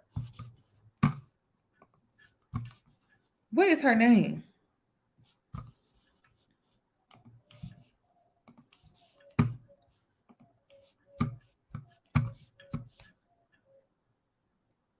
Somebody says start from the beginning. This video is cringe. Have you already seen it? I haven't even seen it. Alex Earl. That's her name. Alex Earl. They love her. The community loves some Alex Earl. So let's just go ahead and see how messy did this trip get. Because it says Tarte influencer brand trip is back. Things got messy. Now, things got messy on this trip too. The trip that they just had not that long ago. And then this trip is messy. And then in the past, before the pandemic, brand trips were messy. This ain't the first time. Why is it that when it comes to Tarte, it's always some mess? But let's play it real quick. Let me go back. It's only been a few months since the last influencer Super Bowl, but Tarte is already back at it again, and they're taking a bunch of influencers to Turks and Caicos. We have all the usuals like Meredith and Alex Earl, but there were also a lot of changes this time around. It's a mess, so let's get into it. Back in January, Tarte held a Trip In with Tarte trip, and they switched things up from the Tarte trips a lot of us were used to. Tarte trips started when the beauty gurus on YouTube were huge. We always got the best vlogs. There was always so much drama. It was truly our version of the Super Bowl. This time around, Tarte decided to invite TikTokers instead of YouTubers. TikTok is where the money is right now. There's tons of people blowing up. It's all new faces with a new audience. So from a marketing stance, it totally made sense. But since they went with this new group of people, a lot of their audiences weren't used to the YouTube brand trips. When people saw these influencers going on business class flights to Dubai, staying in the nicest hotels packed with all this expensive product, doing the most amazing activities, and literally having the time of their lives, people were like, what's going on here? So many people over on TikTok started to break down the cost of how much the trip would be. Where are they staying? Oh, Ritz-Carlton. And this is one of those hotels you can't even find how much money it costs to stay there. You have to like call somebody because it's like they know rich people ain't booking it on Expedia. And everyone was trying to make sense of how this was financially adding up for Tarte. There was also this whole other layer to the Tarte trip that was really upsetting people. I saw a lot of comments from customers being like, this makes me not want to buy from Tarte. You're charging us so much money for your products. Meanwhile, you're taking influencers on this amazing trip, handing out products when they can afford to do these things all on their own. People even left suggestions for Tarte and were like, why don't you hold a contest to take your loyal customers on these kind of trips instead of influencers? But what people might not have realized was this was Tarte's marketing budget. Instead of sponsoring tons of influencers throughout the year or running expensive ad campaigns, they invest that money into experiences for these influencers, and they feel it works out best for them. They're able to meet the influencers on a personal level. The influencers are vlogging their trip using their product. It gets tons of people talking, and it just makes sense. The CEO and founder of Tarte, Maureen Kelly, talked to Glossy after the famous Dubai trip, and she set the record straight on all the rumors surrounding the trip. She said, every day, brands make decisions about how to spend their marketing budgets. For some companies, that means a huge Super Bowl commercial or a multi-million-dollar contract with a famous athlete or celeb. We've never done traditional advertising, and instead, we invest in building relationships and building up communities. The other theory was that Tarte teamed up with a tourist board in Dubai, and that was how they afforded everything. Maureen addressed that as well, and she said, I have to laugh at some of these conspiracies. I will say, people are creative, but no, I can confirm that we definitely didn't have help from any tourism boards. Tarte did, however, partner with Sephora Middle East. Well, despite the backlash last time around, Tarte is doing the trip once again. They're currently in Turks and Caicos, and I gotta say, it looks like they really took in people's criticism and made a lot of changes. To start the trip off, Maureen posted a TikTok and talked about how she started Tarte and why she chose to do brand trips. I started Tarte 24 years ago. We had no money for anything really, less commercials, big advertising, billboards. So to make the brand work, I knew I needed to leverage like what I had, my passion, my drive, my love for all of the products. I knew that if people got to hear the story from me directly and understand what each product was about, that things might click and that they also might fall in love with the brand. So I invited Instagrammers on our first ever trip in Tarte 2015 to Turks and Caicos. We spent months preparing. I was like, gosh, no one is going to come. We got the RSVPs back and I mean, I could kind of see how these trips are messy because the CEO is really out of touch. Like she's just out of touch. She's just really out of touch. So I can see how this is messy, but okay, let's continue. We had people like Patrick Starr, Desi Perkins, and Katie, and Tenny, and Nicole Concilio. Fast forward a little bit, we get to Turks and Caicos, are sitting by this rental house on the floor, scrubbing these dirty kayaks. My brother's like climbing palm trees, stringing lights himself as we're blowing up pool floats, just like, you know what, as stressful as the trip was, because, you know, we were putting all our chips down, it was so much fun. We got to know all of them. We got to hear about their families, the things they cared about, the things that they loved. We got to hear their feedback on the products, which is like more important than anything. The things they liked, the things they didn't like, the things that they wish that we created. So cool. At that point on, I knew that like genuine relationship building would always be a really big part of Tarte. It's okay that I can't compete with the big guys. Striking a real relationship with someone, a long-term relationship that you're gonna have forever, the most important thing, the most valuable thing, of course in life, also in business. Today, we might be a big brand, but we still don't operate like other big brands. We don't do traditional advertising. We don't use real model. We don't do transactional one-off sponsored posts. We build authentic, she laying it on relationships with our partners and with our Tartelets. And that's what prompts real authentic reaction and like genuine love and like feedback for our products. Even now, I always bring creators somewhere that I have a personal, real connection to. Dubai, for example, we've had an office there for 7 years, and I wanted that to be a female empowerment trip, and that's why we went there. And we made a donation in each attendee's honor to help uplift Middle Eastern women with, their education, which is, giving back is such an important part of our DNA. I chose Turks, of course, because I've been coming here with my family for 20 years. We do all of our family reunions here. Our very first trip in Tarte was here. So excited to just get to know people on this trip and just have a good time. That's what this is all about, right? And it just goes to show this format is working because tons of influencers who either been on Tarte trips or done shoots for Tarte are commenting under this video being like, I loved my experience with Tarte and it changed my life. We had Patrick Starr who commented, I'll never forget that trip. It literally changed my life. Abby Herbert said, my Tarte shoot was the best shoot I've ever done. I felt so loved by Tarte and the entire team. Emmy Combs also commented and said, this made me smile so much because I felt so loved and welcomed on the Dubai trip with you guys. Such a special moment. Tarte also listened to people's feedback about giving back to their normal, everyday customers. The main criticism of the last trip was that Tarte should have held a giveaway for the people who aren't influencers and use their hard-earned money at their normal jobs to buy Tarte and support them. Well, that's exactly what Tarte did. Maureen is holding a giveaway to win all the PR that we see the influencers get in their hotel room. It would not be a Trippin' with Tarte without an amazing room giveaway. Let's do this. I want to show you some of my favorite products in the drop. All the Tarte swag you could ever possibly want. Such cute socks, comfy sweats, tank top, all the hats and t-shirts, you guys. It's so good. And of course, all the makeup you could possibly ever dream. Shape Tape for life. Makeup. And if that's not enough, she's even holding a giveaway to win your own Trippin' with Tarte. I've been keeping this a secret, and I can't believe I finally get to share. Who wants to come on our next Trippin' with Tarte? We're bringing you, our Tarteless, on a full-out Trippin' with Tarte. You'll get to travel with us to a top secret destination, hang out with me, and get the full influencer trip experience. And I'm sure this is going to cost them more money, but it's only a drop in the bucket compared to what traditional advertising can cost. Now, not only are they getting thousands of people taking their brand and their friends to enter the contest, but they also completely eliminated the main criticism they received last time around. Now, let's talk about who's attending this trip. The trip is happening in 2 installments. We already had the first group attend, and right after they left, a whole other group of influencers arrived. We just said goodbye to our season 1 cast, and we are so sad. They were incredible. The season 2 Islanders are about to enter the villa. I think it's going to be great. Let's see what kind of energy they bring. Come on. We had our usuals like Alex Earl and Meredith Duxbury, but we also had a lot of new people from all corners of the internet. Tarte isn't sticking strictly to the beauty community. They ventured into so many different categories of influencers, which is not only amazing because it gives so many new people the chance to experience a brand trip, but they're also reaching new people who might not have thought about Tarte beforehand. Let me give y'all my honest opinion about the Tarte trip to Turks and Caicos. Marketing geniuses, and I'm going to tell you what. Let's start with the hard facts. I do not wear makeup. I will never be a Tarte customer. I will never shop on Tarte's website. I will never give them money. This time last year, did I know who they were? Nope. But between Dubai and Turks and Caicos, I absolutely know who they are now. I know the name of their CEO now. I don't even know the name of the CEO for some of my favorite most shopped companies. I know that one of their best products is the Shape Tape Concealer, even though I'm never going to use it or purchase it. That alone is called brand awareness. One of the most powerful marketing tools to use. And that is what these brand trips do. They generate so much brand awareness. They even invited Tana Mojo on the trip, and that's a pretty big deal. A lot of brands don't see Tana as brand friendly, and even though I can see why, Tana has a huge audience who buys what she pushes, and they're gonna love to see that Tarte invited her. You guys, we are officially tripping with Tarte. Look at this. Stop that right now. Look at this room.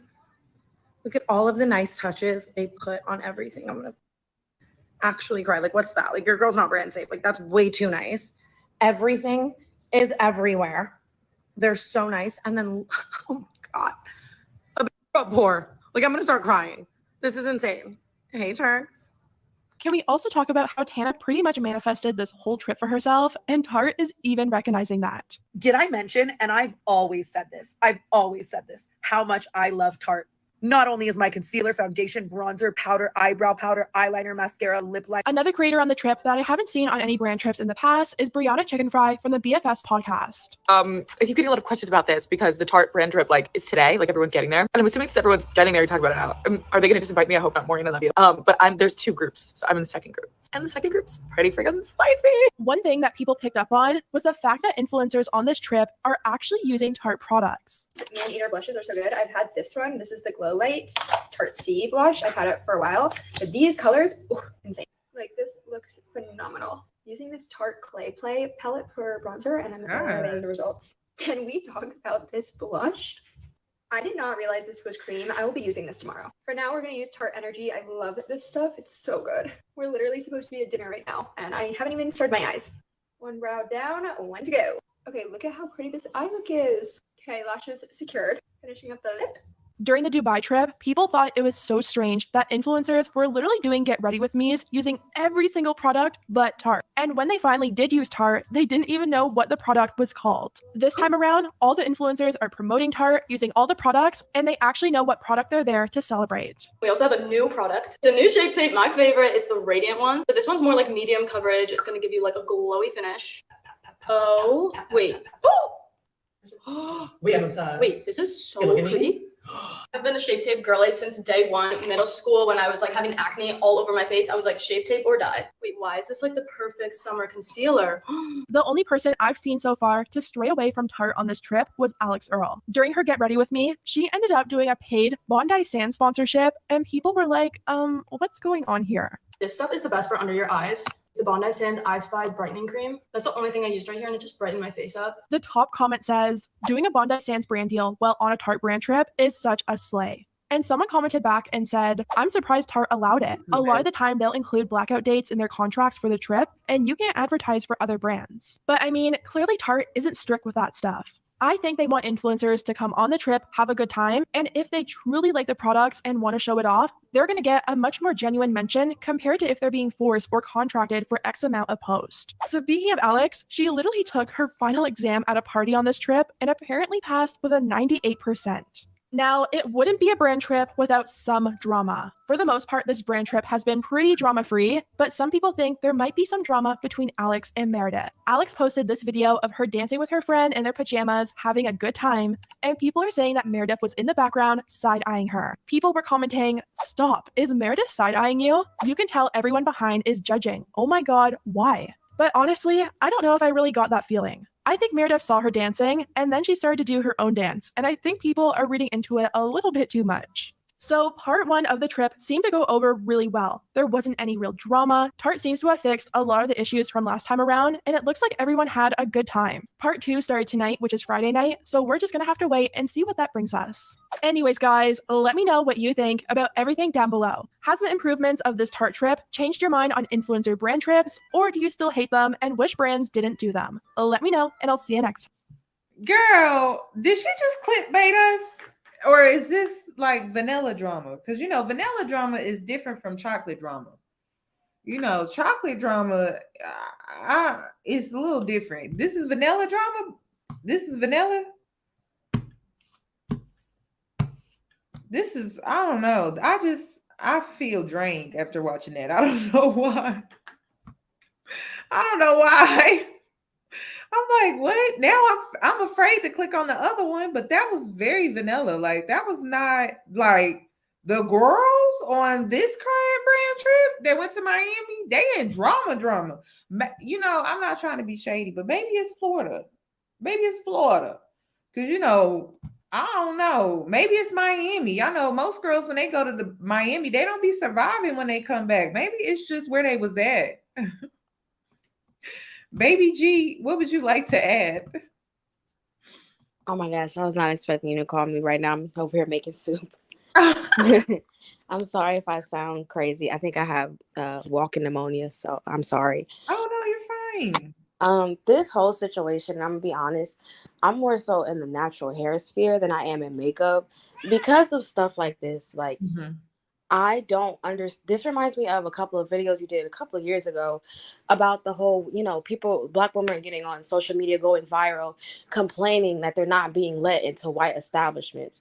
And at this point, I need Black women to decide, do you want to be a martyr for the Black women, the Black community, or do you want to create your own table? Because it's showing you may not be able to do both. It's very frustrating to see so many Black women, or not so many, but the ones in this video, cry and complain that the white sectors, the white spheres don't accept you. Like, at what point do you say, yes, I know you have the resources, the network, and the money, but at what point are you going to, you know, put your nose to the ground and try to create your own table for yourself? Like, this is how we stay out of drama like this. And if people think that white people aren't looking at us right now, you know, arguing amongst ourselves, looking like fools, They are sadly mistaken. Like, this is why I feel like a lot of people don't take Black influencers, the Black community in general, seriously, because look at the things we fight over. Like, Yep. they are fully aware that they're never going to let us in their space. They are fully aware of that. They will give us little crumbs here and there. Yet we sit up here and we do stuff like this, something as important as, like the other caller said, destroy sisterhood, destroy girl code, all of that, just to have a piece of what? When we can all come together and just do it ourselves. Like, it's very frustrating. It's very infuriating. And I see a lot of people say Bria is acting, like the token girl, tokenism. The woman Niké, she very much so is as well. I didn't see anybody speak on it, but I peeped her say if it's the right woman I'm thinking of. She tried to pull the African card. How dare you pull apart a Black African woman, a Black Nigerian woman? And I noticed, not with all of them, of course, because I'm Caribbean American. When it comes to certain Caribbean women and African women, when things get hot and heavy, they come in and they okay being the token woman. But then as soon as things go wrong, it's, oh, you're against me because I'm an African woman or I'm a Caribbean. Like, they figure out more ways to just cause more of a divide. And when that woman was speaking, that's all I heard. That's all I heard. And it was making me so angry, because that's another way that I feel like they split up the Black community. You have to break it down by African American, Caribbean, even if you're from, Europe, African, like they figure out ways how to break it down even more. Right. And like, she was very much so giving tokenism as well. Yeah. Very much so giving elitism, and very much so giving, I'm one of those Black girls. How dare you tear down a dark-skinned Black woman, but most specifically a dark-skinned Nigerian Black woman. I did not like it's how on brand. It's on brand, because if you go to her Instagram, she has a lot of photos with white women. Oh, she does. Oh yes, honey. Yeah, she do. She do. I'm like, ooh. Like, her whole video that she did, about how I charge for basically their racism. You have to charge me, right? That was so just distasteful. I'm like, am I listening to the same video that everybody else is listening to? Yeah. People are literally backing this woman, separating herself from other Black women, and if we're going to be honest, other African women. Yeah. And saying, I'm the token one, but as soon as things go bad, oh my gosh, how dare you don't come to my defense? Like, cut it out. Be for real. Cut it out.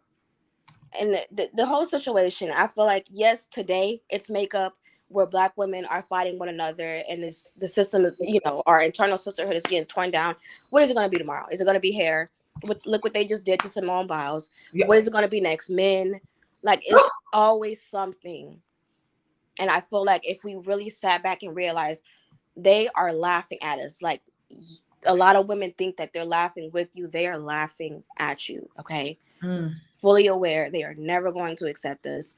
They are fully aware the spending power that Black women have in the beauty market in general. And if we were to come together and stop shopping with them, supporting them, whatever, they would go broke. But because we can't seem to figure out how to get on the same page, honestly, it's like a circus, an entertaining circus for the rest of the world to watch. And that's my opinion on it. I do have a question though. Like, it's like, because I understand the dark-skinned woman's position though. So I really feel like that plays a major role in why Niké is the way that she is. Outside of being African, I think that plays a major role as well. What do you mean?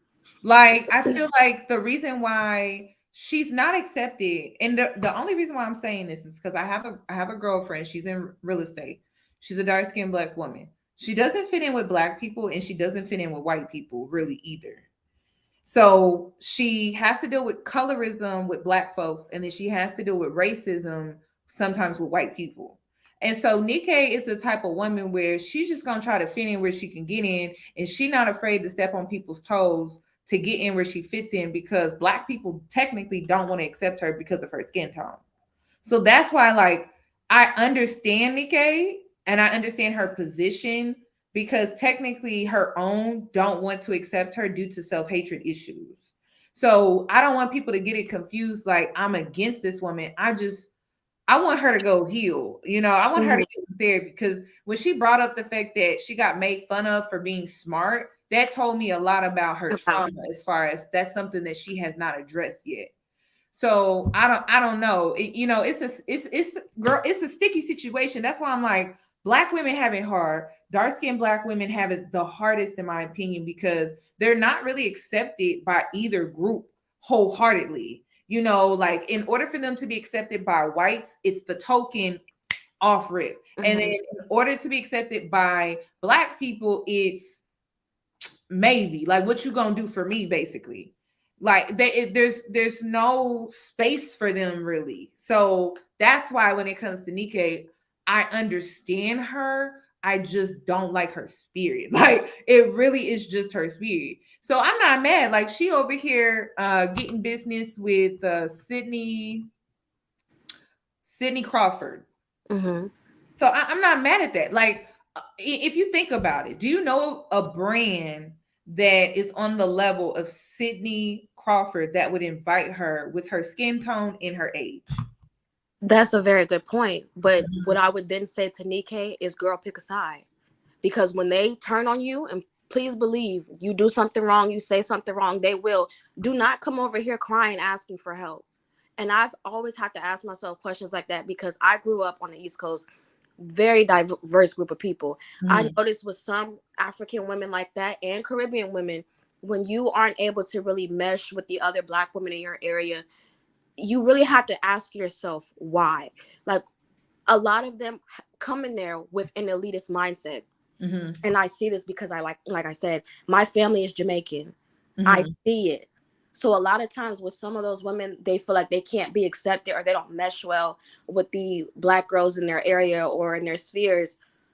You're portraying something that you may not even be aware of, but it's not giving solidarity.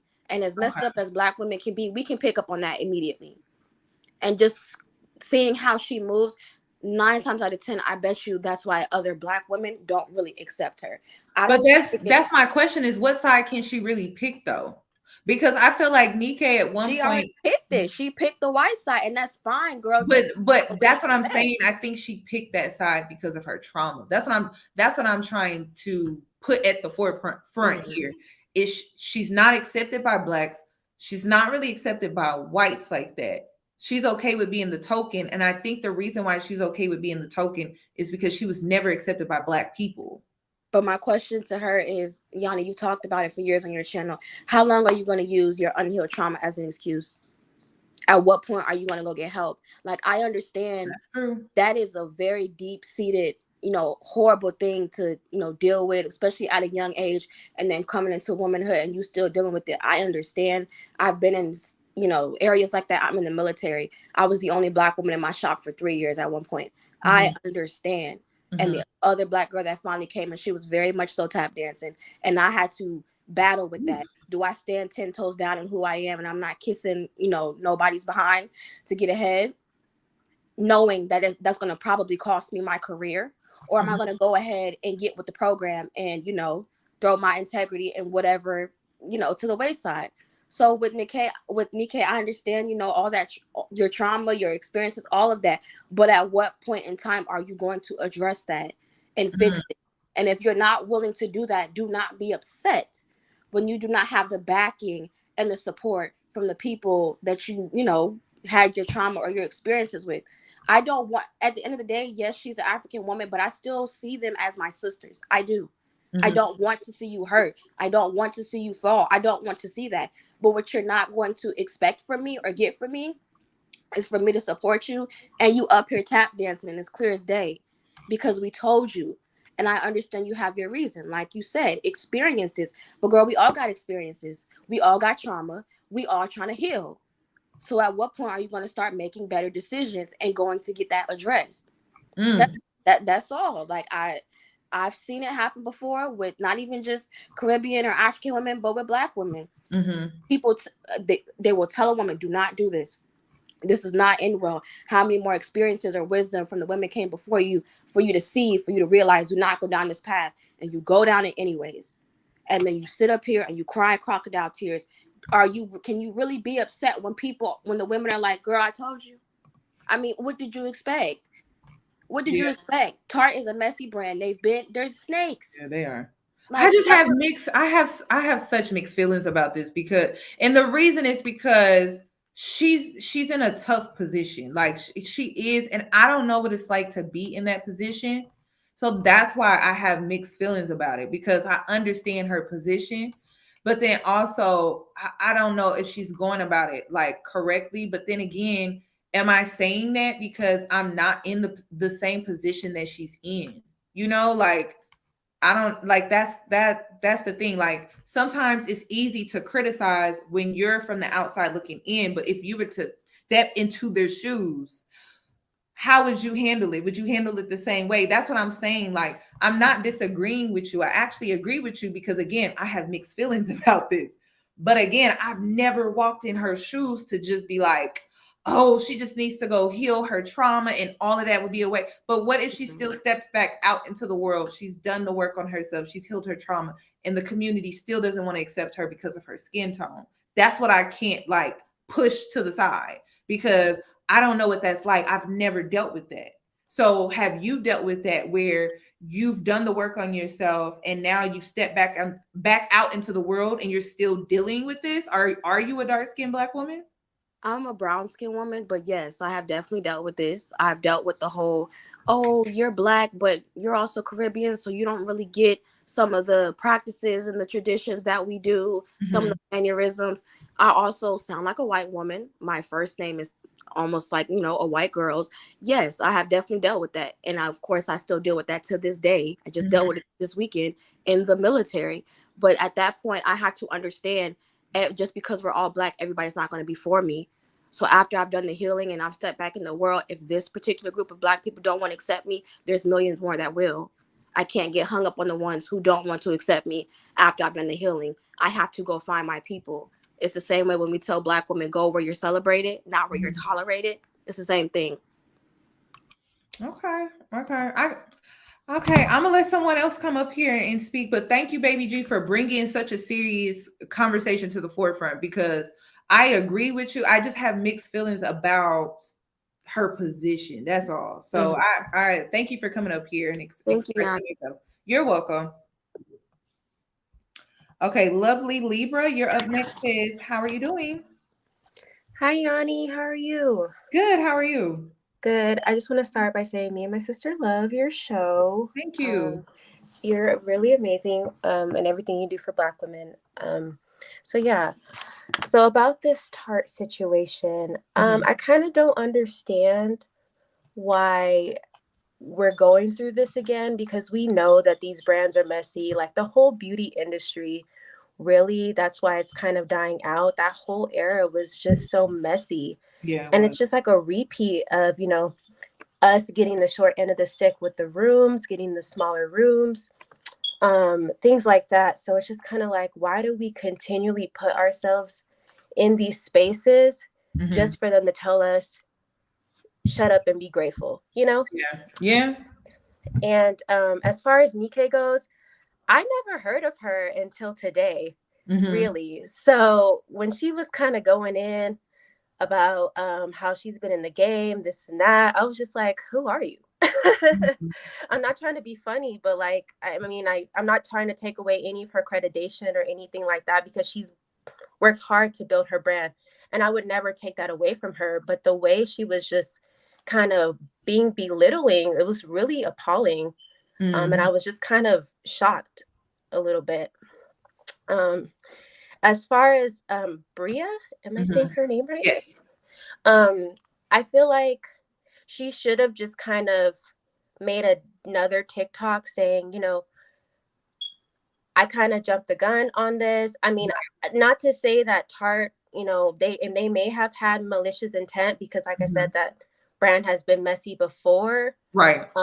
But I think that she should have cleared some things up when it comes to that. Right.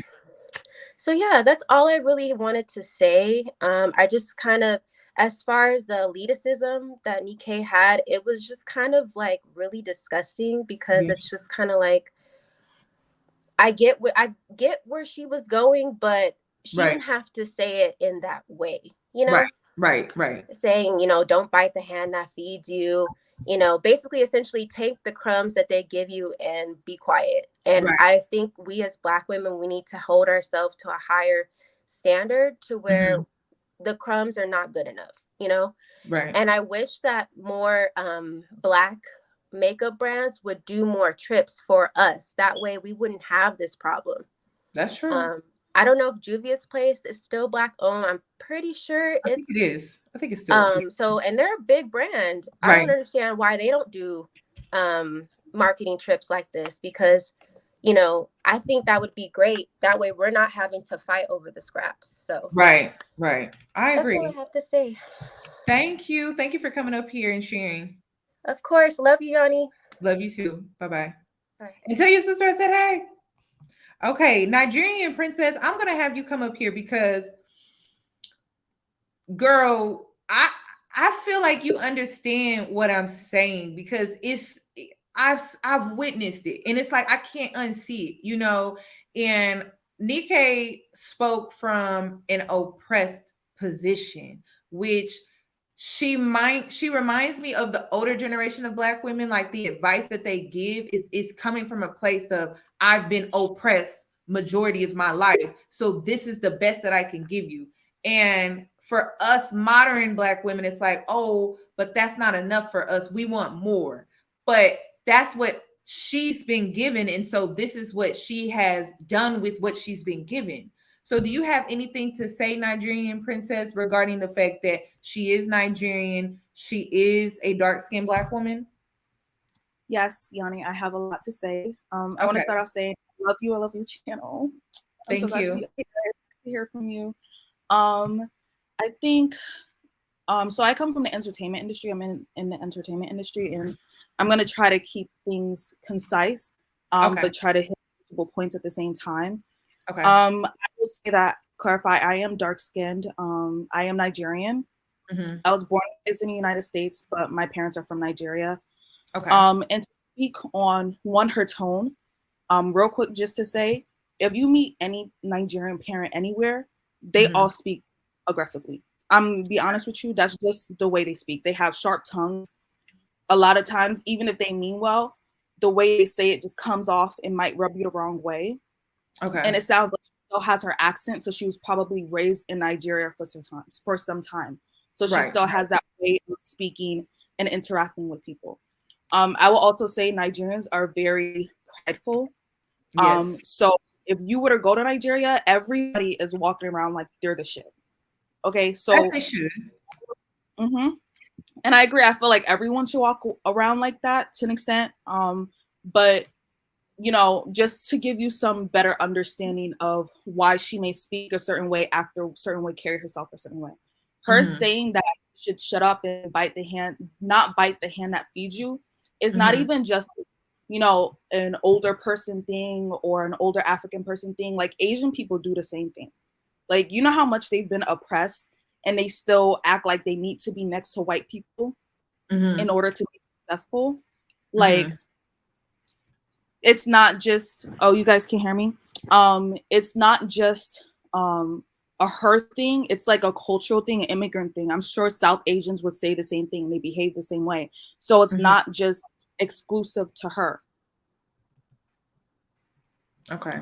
For me, the way I see Niké is that, honestly, I'm not mad at her. Like, do I agree with every single thing she said? No. Do I think she took things too far a little bit here and there? Yeah. But I'm not mad at her. Like, if there's anything she's ever gonna do to a Black woman, is not give her grace. And I really think we need to understand what that means. We have to give each other grace. We really, really, really, really have to. One thing I will say is that in the entertainment industry, I do have a quick question though. Because with giving her grace, right, the type of woman that she portrayed in the video, though, she would be the type to throw you under the bus for an opportunity. Would you give a woman like that? And just a woman in nature, regardless of skin complexion, background, would you give someone like that grace around you, though?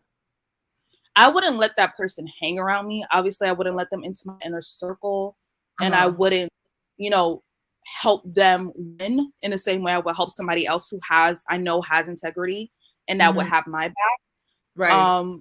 I do. So even with saying that, I would say, like, I agree. I understand what people saying, like, they want to be hard on her and hold her accountable. But you have to understand, like, Will Smith made one mistake and they Yeah. dropped him. Yeah. Jonathan Majors, we don't even know what his ruling is yet, and they dropped him. He made it to the height of his career. In the height of his career, they dropped him like that. That's where I disagree, because when we let Black people get off easy, we have a community of narcissists. So that's what I'm saying. Like, we got to be careful with not wanting to hold Black people accountable just because white people get away with shit. Like, I get white people get away with shit. Trust me, I've seen it with my own eyes. But when should we hold Black people accountable? Because there's a whole community filled of narcissists. Nobody wants to take accountability. And I have to say, both men and women, mommy, daddy, auntie, uncle, grandma, granddaddy. So that's what I'm saying. Like, we can't keep giving out passes, because we've done that. Like, we've given passes to Black men.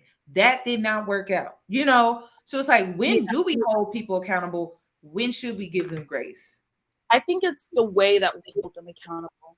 So it's like kind of informing people, like, you need to heal, like, in whatever way you feel like, well, not in whatever way you feel like. I just don't think it should come out with hate and like super aggressive and super cutthroat. I do think we need to hold everyone accountable, because I think that's important. But you also have to understand, not all of us are privileged enough to be in spaces where we have you, Yoni, or Chrissy, or other people who are level-headed and are aware, who are giving us advice on how to navigate this world, or even informing us of the things that are happening. So it's like, she might not even be in spaces where she gets to hear conversations like, to realize that what she's doing is off or wrong.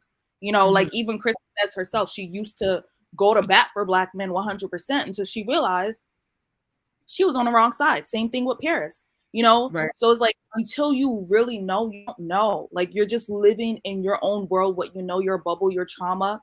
And I understand, yes, hold people accountable. People need to deal with their own traumas. But it's like, some people are not even in the world to even realize or recognize that or see that to be able to fix it. And I'm not saying that because of that we give her a pass, but I think we should look at the other side to give better perspectives.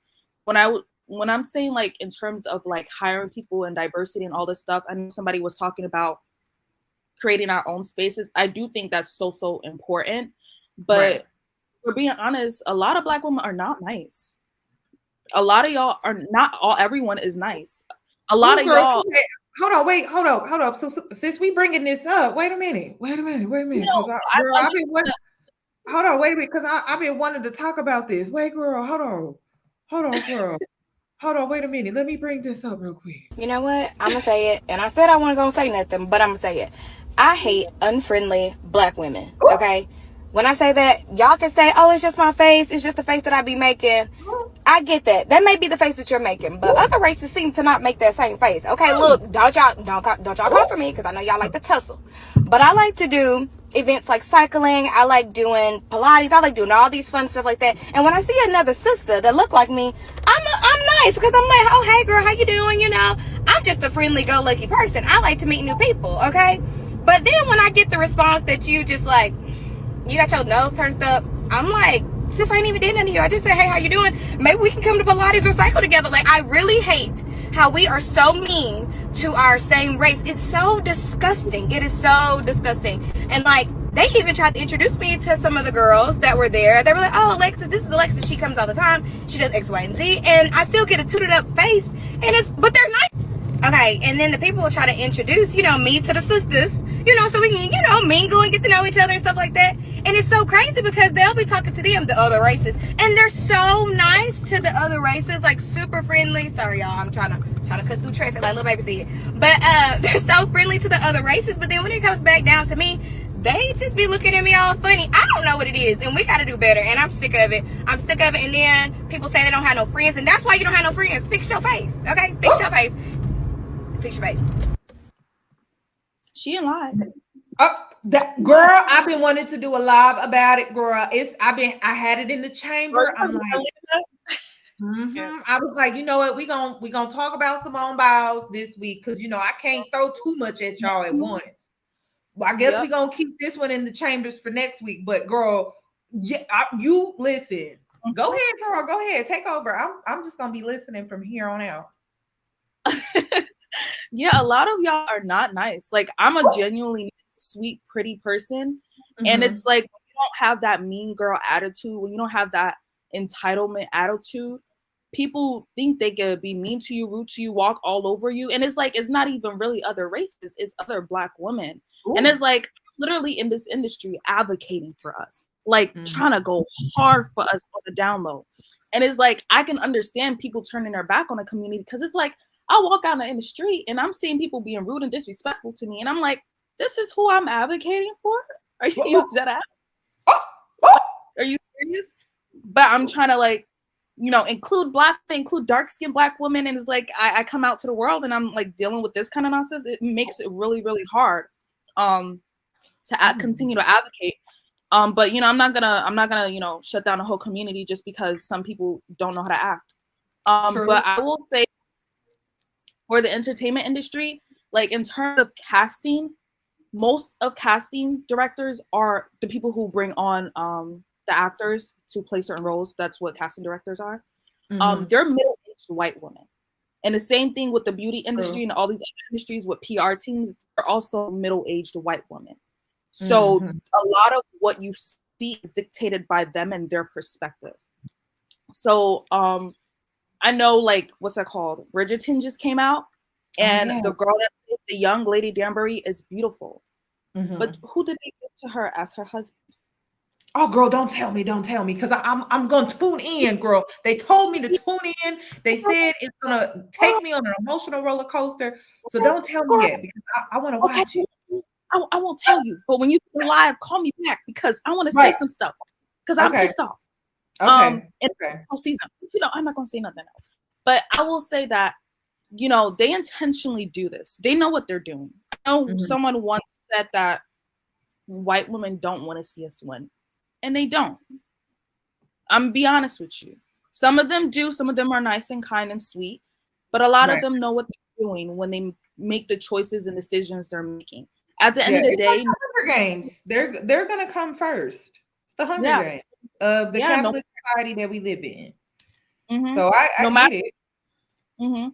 No matter how much they include us, they are going to leave a huge space for themselves included, even if they don't even fit in. And you will see that when you watch the show too, because it was another thing that was a little off and weird that I didn't understand. But you know, we moved past that. So I think I know somebody was talking about Africans versus like Black American women. Like, I think that. Go ahead. I don't like talking about it. I don't like talking about, but because I know it has a deep, dark history attached to it. But go ahead. Please be respectful, though. Oh no! I definitely am. I like, cause I grew up in the United States, so I grew up beside Black Americans, and I grew up around like Jamaicans, Haitians that came off the boat, and people who have been here and grew up here first the same way that I have. So I've seen a perspective of all of them. You know, like I've had a Jamaican friend who came here in high school, and this person got bullied because of his accent, and now he suppresses his accent. Like, those things happen for a reason. Like, our parents, a lot of us have the same stories. They're at work, and the people who bully them, I'm sorry, unfortunately, are Black Americans. They bully them. They try to get them fired. My mom has been abused at her job. My dad has been abused at his job. And they're very kind, sweet people. Like, if you meet them, they're genuinely nice, kind, sweet people. And that's their experience. And that's a lot of immigrants' experiences, whether they're African or Haitian or Jamaican. So a lot of times, like, I did not know they suppress their accents. Yeah. There's some African parents, you be hearing them, they pick up the phone, they got a whole different accent from the way they speak in their daily life. Yeah, 100%. Wow. Yeah, my friend had to sing this. Yeah, it's really sad. And it's like, I understand that there's a lot of things, some things that Africans do, and there's a lot of things that Black Americans do. But I think, you know, if your purpose is to, I guess, help the community or just progress, like dividing based on things like that is just not going to help you. So, and the reason why I wanted to talk about that is because some people were coming at her because she was Nigerian. But I'm like, y'all are just doing that because she's African. Like, you're not even yourself in her shoes to understand her perspective. Don't blame it on her being Nigerian. Don't blame it on her being African, because there's a lot of Black Americans who act the same way too. Right. And that's the point. But I also when we include why she may be the way that she is, which we can all agree we don't fully agree with it, right? You have to consider the fact that she is an immigrant. You have to consider the fact that she doesn't come from a much, you know, like she had to build, she had to go after everything that she has. She talks about how she took I want to say the subway to New York City, and she slept on the New York City train and stayed there overnight. You know, like she comes from an oppressed position. So that's why I'm just like, I understand, I do, but to project what you have gone through onto Black women collectively, that's not fair. That's what I'm trying. That's my point. That's my only point. I understand. I validate everything that she has gone through, but I can't get with how she projects that onto women like myself, where I haven't done anything to you. I would never treat you like that, you know? And that's now, is that going to be the case for every woman out here that looks like me? No, but think about, like, we're not all enemies. You know what I mean? Like, not all of us. Now, are there some unfriendly Black women out here? Hell yeah, girl. I bumped into a few. But I'm still not going to take that experience and then project it onto other Black women, and they don't know me, I don't know them, and I just met them. I'm not going to assume that they're going to be mean to me. I'm still going to be optimistic about it, because I you know, that's what white people don't give us, you know, and that's where the grace, I can be like, okay, that's where the grace can come in, because white people don't give us that shit. They see us all Black, and that's it. And they don't see us for anything else. So when I see a mean Black girl, you know, it's whatever, you know, it's whatever. But when I see another Black woman, I'm still going to give her a chance, because that's what white people don't do. That's what white people don't do for us. So I'm going to give her a chance, because I never got that chance. And I think another important thing is that you just have to, I guess, give grace to people who are in the industry, whether they're in the entertainment industry or beauty industry, because it's not easy. Like, it's not easy at all. Like, people, like, I could give an example for actors. People only see when they make their name, when they're on the big screen, when they're on the red carpets and stuff like that. But people don't see the years of hard work, and getting like hundreds and hundreds of no's constantly, but still being in the industry. So we're not even given grace, and we're giving slim opportunities. Like, I'll tell you right now, there's casting platforms, and like, there'll be an example, like 100 listings, and then only like 2 of them have Black people on it. That's true. That's true. My best friend talks about that a lot. So I definitely understand what you're talking about. So it's really, I do want to move on to someone else. I hate to cut you short, but we're definitely going to have this conversation again about unfriendly Black women, because that's a live that I want to do in itself. But you mentioned it, so I'm like, let me play the video. So we're going to talk about this again. I'm going to have another call in about mean girls, unfriendly Black women. So don't worry. But thank you for coming up here and speaking on behalf of dark-skinned Black women, because I needed you to come up here and be the voice for them, because I needed them to have their advocacy through this live. It couldn't have just been me. So thank you. Of course. Thank you for having me on. Have a good night, Yoni. You too. Thank you. Okay. Is it Shay or Shy, Nicole? Oh wait, hello. Hello. Hi. Hi. Oh, it's Shay. I don't. Okay, it is Shay. Okay. So what would you like to add to tonight's conversation with Tarte Cosmetics, everything that's going on? Okay. So first of all, I'd like to say I hope you're having a great day. I hope you're having a wonderful day. I am. I love your channel, and the Tarte thing is really frustrating, because I can see both sides. Right.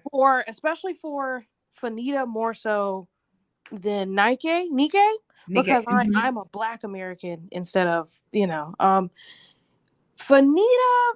is just a funny case, because she had the whole Pyrex thing, and then we were all ready to rally behind her, and no, we're not gonna buy Pyrex, and now you go and do the same thing. But I grew up in a predominantly white area. You know, I took all AP classes, the whole 9 yards, and So I feel like the thing with the first girl, I'm sorry, I can't remember her name. The one who made the original video saying that she wouldn't go on the trip. Okay, yes. I feel like she was lulled into a false sense of security in the fact that in most spaces, she probably is the only Black friend. And she was like, hey, all of my white friends are going on this trip.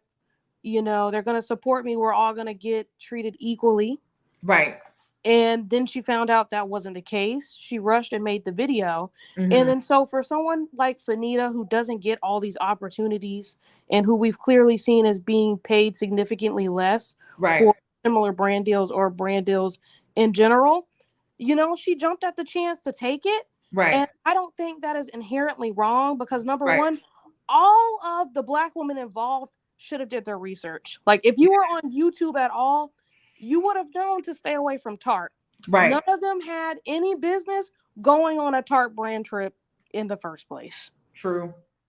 But that's what I'm saying. Fanita, it's like Fanita. I am. I'm gonna give her simply because her position. I understand it. Yeah. And even Niké, like now that we're talking about it a little bit more about Niké, I'm gonna just have to love sis from a distance. You know, Yeah. like, you know, I'm gonna just love it from a distance, you know. But I understand Fanita's position because no, they wouldn't have given someone that looks like her an opportunity like that. They wouldn't have. So I understand why she jumped on it and was super excited. And then when you don't get that many opportunities, being so overly excited that you overlook certain things, right? Yeah. So Fanita definitely gets she was the first that I'm like, girl, you just got yourself into some mess. Right. You just wanted to be there. And I get that. I understand. I get it. So I'm not really mad at her for real. And I feel like I finally found someone who understands. I'm not going to put an age excuse on it, right? Right. Because you're 24, 25, you're halfway through 30, your brain has developed. We're Right. all adults. You should have known better. Just everything stated before. And what I noticed on TikTok in particular, they are being so hard on her. And I really wish she had not gone live the first time and tried to overcompensate and then double down. Yeah. That's what messed it up. That's how I was like, girl, they should have just went on this trip. Should have been super low key, but they couldn't have been because it is a job. They had to promote, but maybe they should have just turned off their comments until they got back home. I don't know, but I would have because I honestly feel like Bria may have misread. She may have misread the itinerary, or maybe they did send her the wrong one. Right. It all became really funky when she had to sit there and read that rehearsed script that they gave, and oh goodness. I know it's a mess. It's a mess, and it really starts with being the token, and I think it started with Bria not really understanding that she is the token. Yes, that's where it really started, and then all the other tokens came because she was being replaced as the token, and it just became a mess. It became the Hunger Games, you know, and so I think that's why Bria is in the works to change her approach when it comes to being a creator in the space, because it's like she is reevaluating, you know, her message and what she stands for. And after a situation like that, she's kind of being forced to, you know, maybe she got caught up in being an influencer, hanging out with these girls, but then she quickly found out, like, dang, they still see me as a person of color or a Black woman. She uses person of color on her platform. So, excuse me, but I think that's exactly it, because I think that's it. You just hit the nail on the head. That's it. That's really all it boils down to. And so I really hope Fanita makes it through, because I saw a lot of people saying, well, first of all, her target audience isn't Black women. A majority of the people in her comments are white people. And that's fine. I just feel like us as Black women in general are being a little too hard. I really wish she didn't try to throw Bria under the bus. Yeah, that's where it really started, honestly. Yes, that's that live. Ooh, that live. Yeah. that's all I have to say. They need to give Fanita a break. Niké is like half and half. Yeah. Because all of her content, it comes off as a particular way, and she's Right. always attacking Black women. At least it feels like to me she's always attacking Black women. But that's why I felt like she was using Fanita, because she despises women like Fanita, like bombing in the airport, loud. Niké is very conservative, so that's why I felt like Niké was using Fanita, because Niké don't even hang around women like that. Bombing in the airport, hell no. Niké don't hang around women like that. That's why I was like, she is using this girl. And I didn't like that. Like, that's some mean girl, shiesty, plotting behind the scenes, like, like, I'm just like, I don't rock with women like that. I don't trust women like that. That's why I'm like, Fanita got used. I don't like. Niké don't hang around women like that. She despises women that wear bonnets outside in public. She despises women that wear bonnets in airports and things like that. Like, she's the over conservative Black woman. So I'm like, why y'all buddy all of a sudden? It became fake instantly. Very forced. And the thing I noticed with Fanita versus Niké is Niké comes off as more guarded, whereas Fanita, I feel like she could make friends with a wall and a can of paint. Like, she's very trusting. Yeah. And I think that Niké definitely took advantage of that. Yeah, so true. And she was just so excited. Yeah. And I hate that this was her first brand trip. Kind of sucks, because a woman like her doesn't get that many opportunities. And then when she does, this is what happens, So I really hope she gets to go on another brand trip in the future. And I really hope she finds some Black friends, some friends of color, whatever. I just noticed that she also hangs out with a particular crowd, and that's fine. But where's the support? Because now you get jumped. No one has come to your defense. Right. It's just a hot mess. Yeah. Yeah. I agree. Well, thank you, Shay, for coming up here and sharing. Thank you. Thank you. No, you guys, Bria is not biracial. She is in fact Black. Her mama is a high yellow. Her daddy is light skinned. Now, I went over this in the beginning of this live. If I have to pull it back up, I will. But I'm going to show you who her mama is. Her mama is a high yellow Black woman. And her daddy is a light skinned Black man. Her sister is a high yellow, tends to take after her mother. She is actually the brownest, I would say, in the family. Let me show you. Let me show you. Hold on. Let me switch gears real quick. Because that's why I'm saying, like, Black, yes, high yellow. Y'all know what I'm talking about. Black people are a monolith. Like, we don't all look the same. Even when we do come from Black people. Let me pull it up. This was her wedding rehearsal on her YouTube channel. She just hang around a lot of white women. That's part of the problem here. Okay. But let me show you her mama. This her mama right here.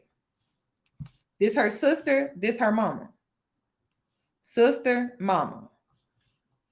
Okay. Then I could take you back over to her Instagram here. Because one thing us Black women we have in common is when it comes to our hair. Okay, let me show you what I'm talking about.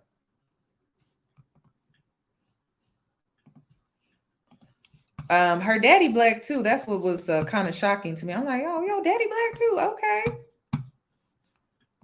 Let me show you the screen real quick. It's just she's always been in white spaces, I think, for the most part. Majority of her life. Probably, I would say, starting at preteens, teens, early adulthood, she's always been in white spaces. So she feels more comfortable, probably most likely around white people. Oh, wait a minute. I'm using the wrong thing. Now, listen. This is her doing some throwback photos of herself. Let me blow it up a little bit. Okay, this is her again. This is her again. This is her again. Hopefully I'm not going too fast. All right, we're gonna continue. I think this is her mom again right here. Now she also has a photo. No, she has a video of her dad on her YouTube channel doing a first dance where she pranks him. She also has it on her TikTok.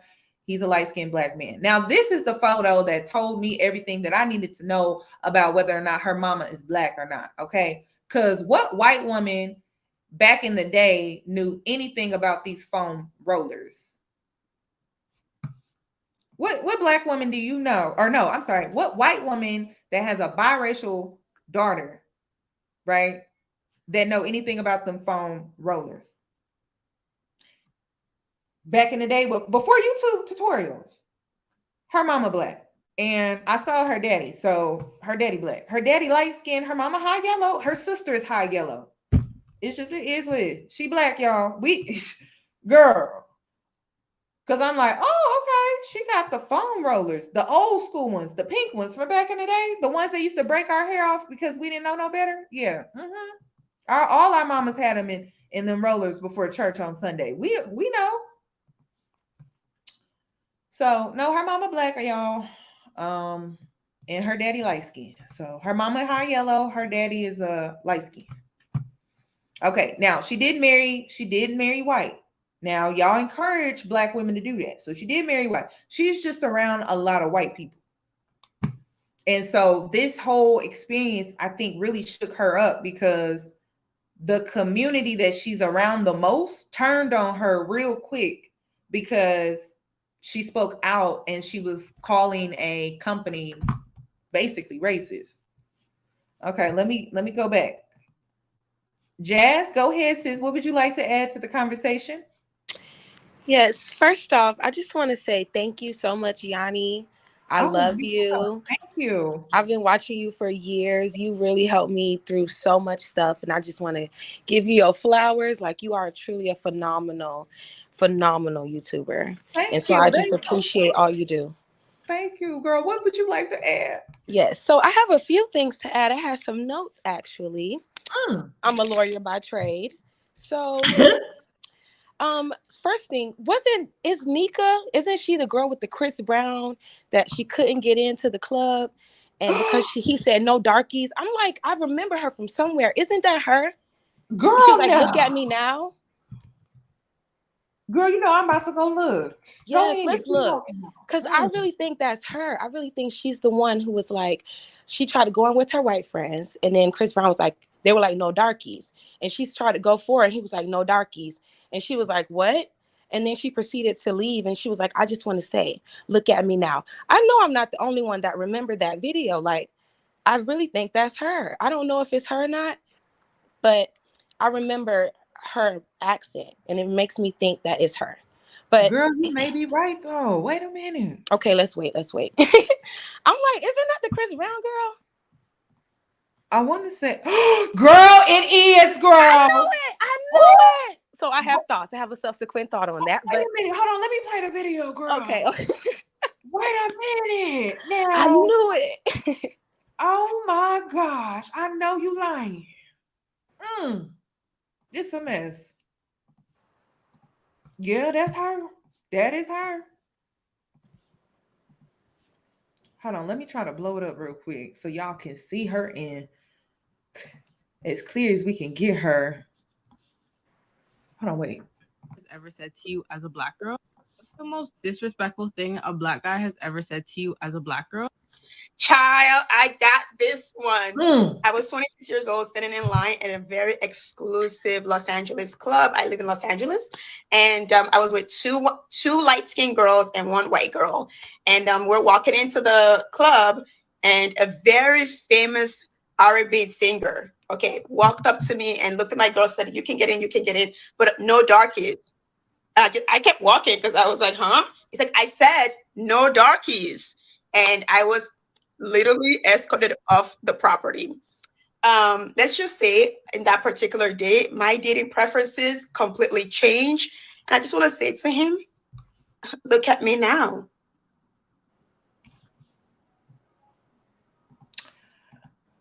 Oh, wee. Oh, wee. Oh, so that was her. Yeah, girl, that was her. All right. Okay, so that is Niké. So she understands colorism and stuff like that. She understands discrimination. So I found it very like surprising for her to speak in the way she was speaking, because although I understand what she's been through and her work ethic, I'm the only Black girl attorney at my firm, so I know how it feels to work hard for where you are. However, I believe her message lacked integrity. There's no way. Girl, what? Are you still there? I'm sorry. Can you hear me? Hold on, you're breaking up. I don't know what happened. Can you hear me? My alarm went off. Okay. Oh, okay. We can hear you now. So I feel like that lacked integrity, because no one who's experienced that would then project that to other people and say, well, you should have played the game right, girl. I just felt like that had mean girl energy, and it wasn't being done intentionally, being that I connected that she was the Chris Brown girl. So I'm like, if you've experienced that love of colorism, I'm a dark-skinned Black girl as well. What I'm not going to do is then use my Blackness to say, well, I'm the only Black girl in this space because I work hard and I deserve to be here and you should have did it right. I would never do that, because you should, as you go forward, you should lean a hand back. So I felt that although I understood where she was coming from in a sense of work ethic, I thought that it was, it lacked integrity. It just lacked integrity, that no one should act that way, experiencing that level of, you understand colorism, you understand discrimination. So you should not be trying to feel like putting yourself on a pedestal because of tokenism. That's ridiculous. And so I felt like it had mean girl energy. I'm sorry. Girl, this is too much. This is too much.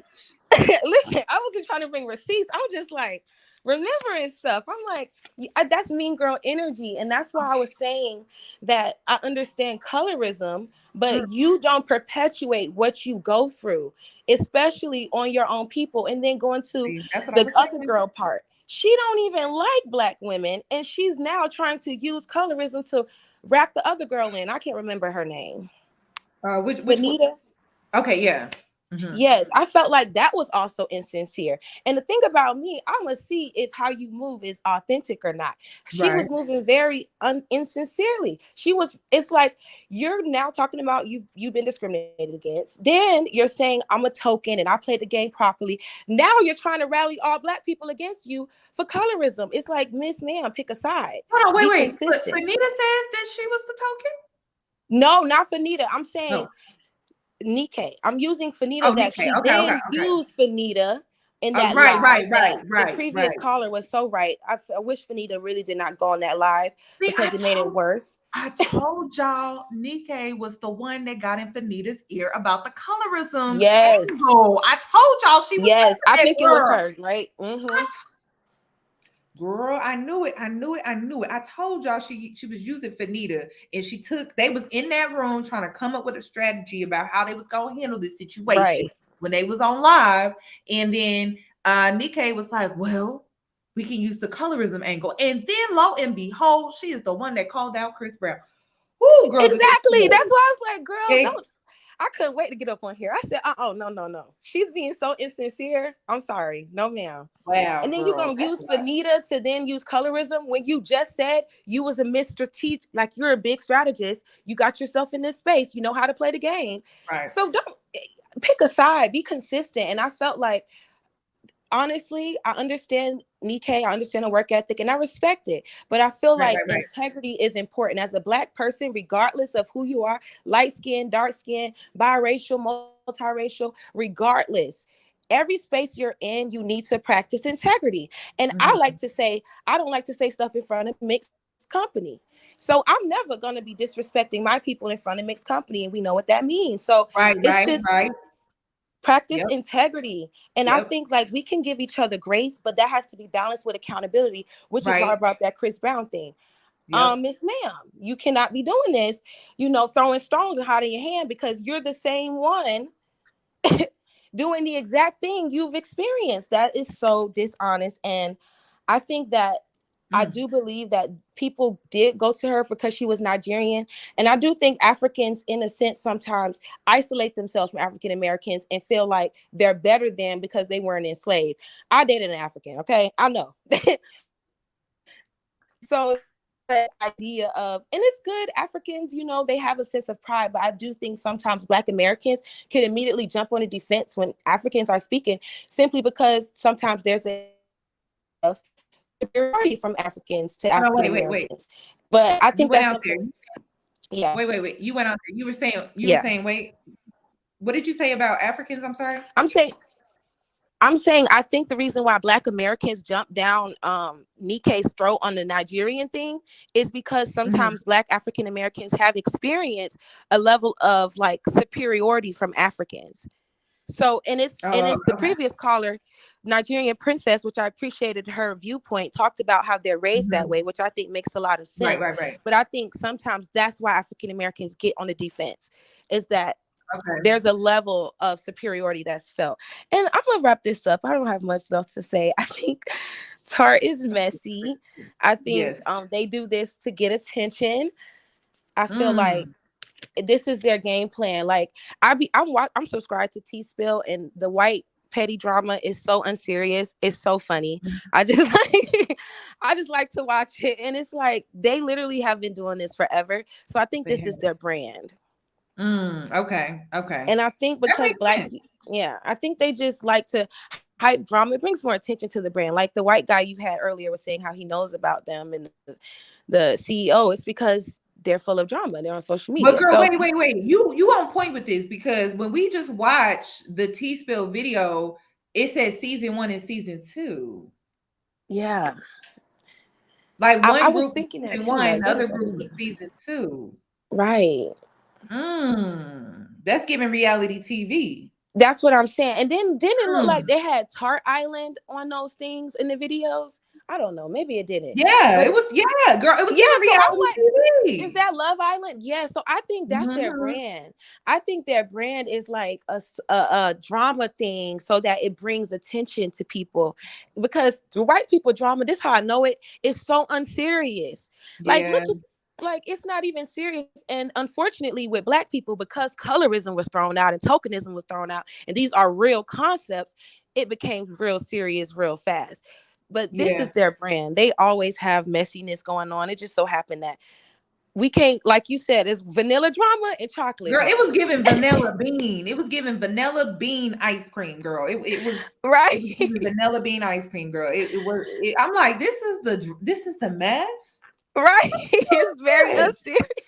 Girl, I'm like a family reunion, and they out here pulling out knives and stuff. That's why I'm like, this is messy. I mean, we all know. Meanwhile, we're jumping Fanita. Right. We all saw Terry from Soul Food, how she pulled that knife out that kitchen. So I don't get it, girl. I'm like, this is mess. I'm like, this is drama. I'm like, this is, I guess it's so fake. The drama is so fake. That's why Tarte, that's their brand. And unfortunately, we got swooped up in it. And that's the thing. Black women are very unfriendly. And I want us to work on that. I want us all to work on that, because I'm going to include myself, because I think that I don't know because I go up to Black women too. And I'm like, hey, girl. And they'll be like, And I'm like, am I giving off an energy to where she feels that way? I'm trying to think about that. So I just want us, like, I know we're on the defense. We're Black. It's a whole lot going on in the world. But I feel like if you see another Black woman, smile, like, talk to her, ask her name. Like, the only people we really got is us, because Black men don't even like us. I mean, I don't want to be fighting for my life. And that's what was so, like, Niké is basically doing what Black men feel comfortable doing as well. Yes. And that's why I was like, oh my God. That's why I'm like, girl, I don't even think this is like a race war anymore. I mean, a gender war anymore. I think it's a race war at this point, because a lot of people are being exposed, and I'm like, you're doing what they do to us. Why are we treating each other in the same way that they treat us? Aren't we fighting against that? Right. Especially when you also experience the same discrimination. Right. It's crazy.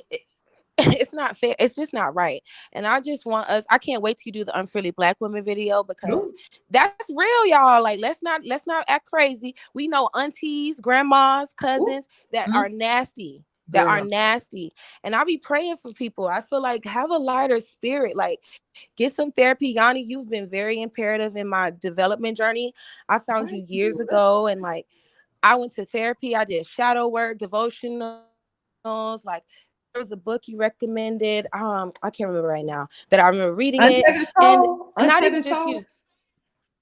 Yes, Untethered Soul. Yes, that was. I even recommended Ooh. other people to read that book, and it just talks Yeah. about your consciousness, being aware and stuff like that. And it was just such a great read, and I just appreciate all you do. And I just want Thank us as you. Black women to form our community again, have each other's back, because nobody else got it. Black men don't even like themselves, so we need to stop looking at them for any Ooh, kind of girl. guidance and stop being pick-me's. Okay, let's talk about that. And let's just uplift each other. But I just had to speak on the Niké, because I felt, when I found out she was a Chris Brown girl, I said, no ma'am, you're not gonna act like you're a victim.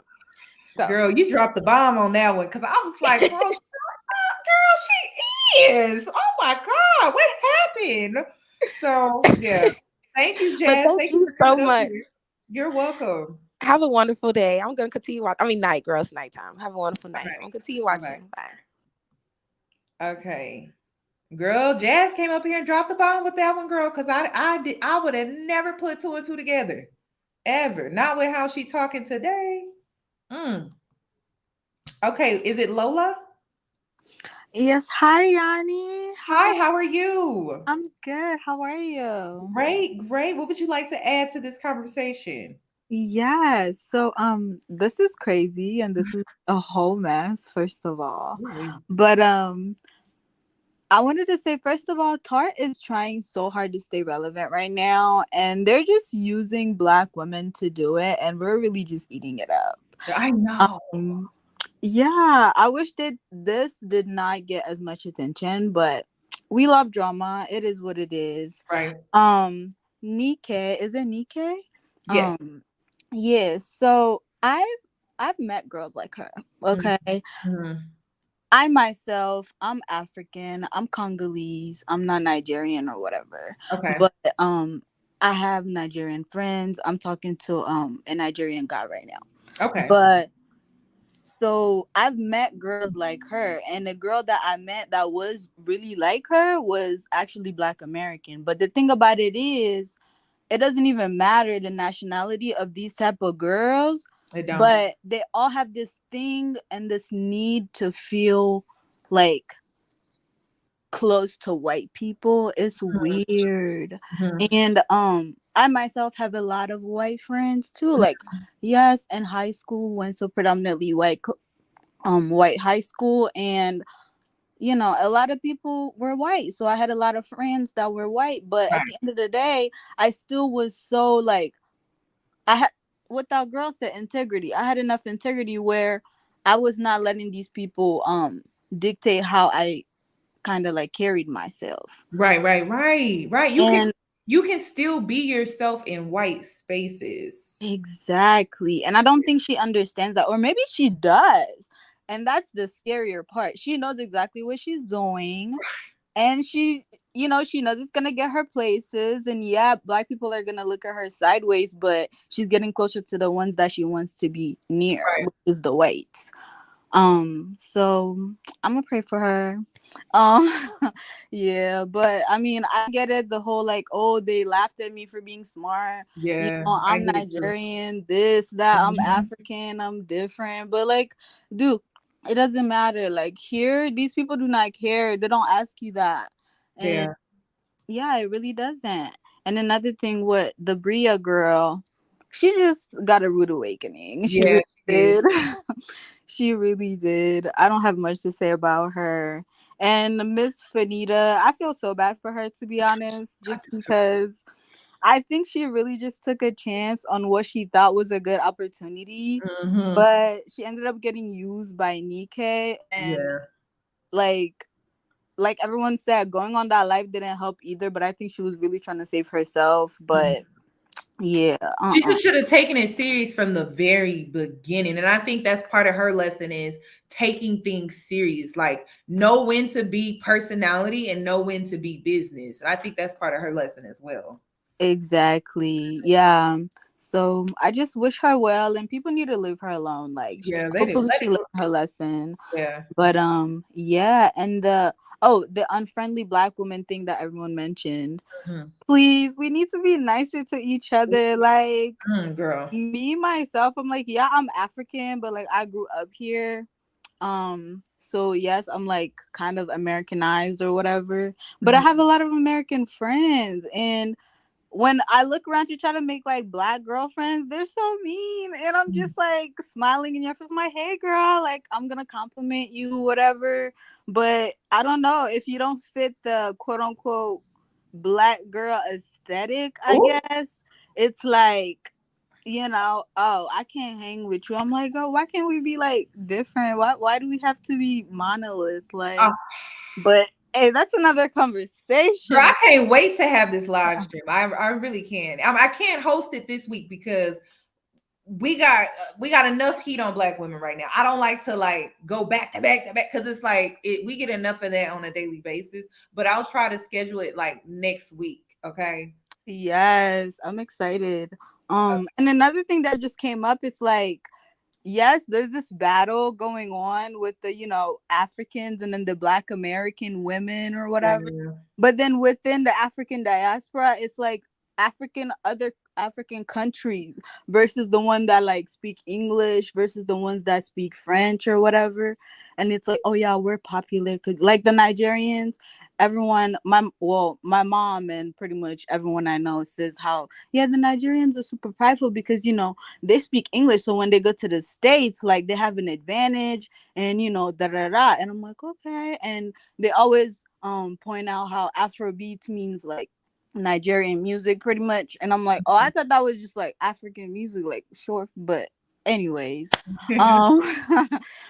yeah, so we all need to calm down for real. But yeah, but I agree with that. That's all I had to say though. I'm gonna stay and watch the live. You enjoy the rest of your night. You too. Thank you, Lola.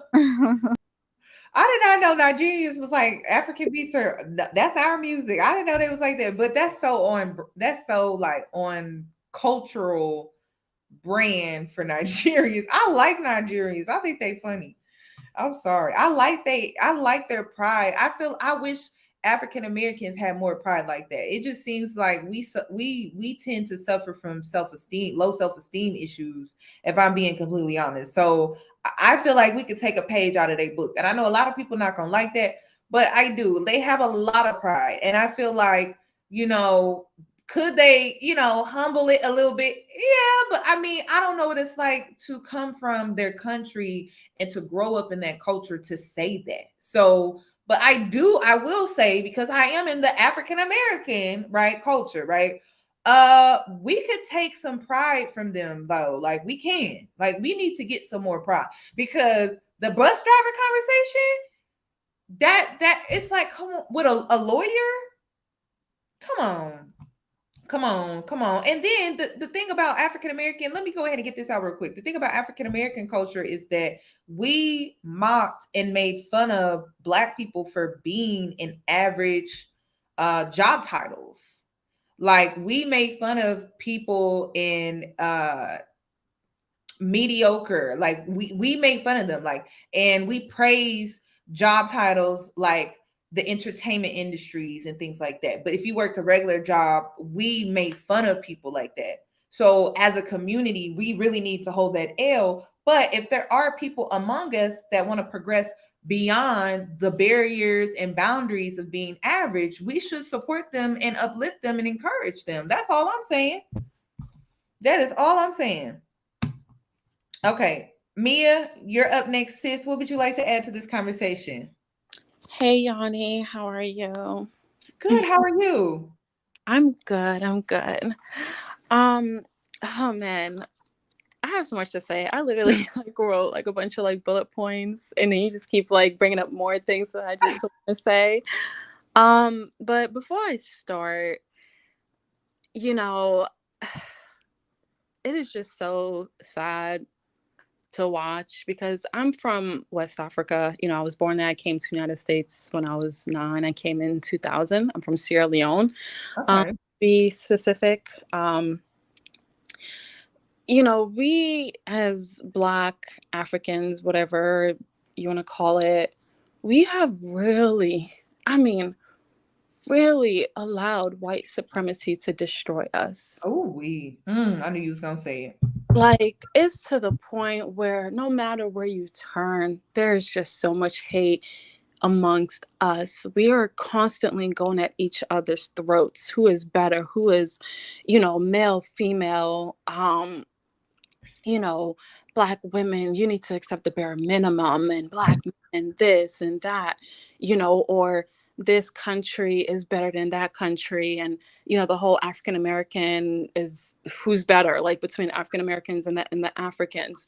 Like, it's almost like, white supremacy just threw us a bone, and we just have to fight each other. You know what I mean? We're just so separated, and we're so large.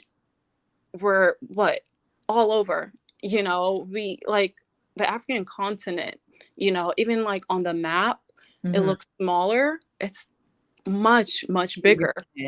Much bigger. I'm sure they manipulated that. I never thought about it.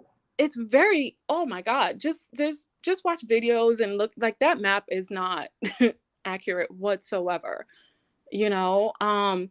and we have us, and I keep telling people, like, when, like, someone who's, let's say, Dominican or Puerto Rican, try to say, oh, I'm not black, I'm this. Like, you guys need to realize, like, when they, like with slavery, when, because my country, Sierra Leone, the capital there is Freetown. That's where they kind of left.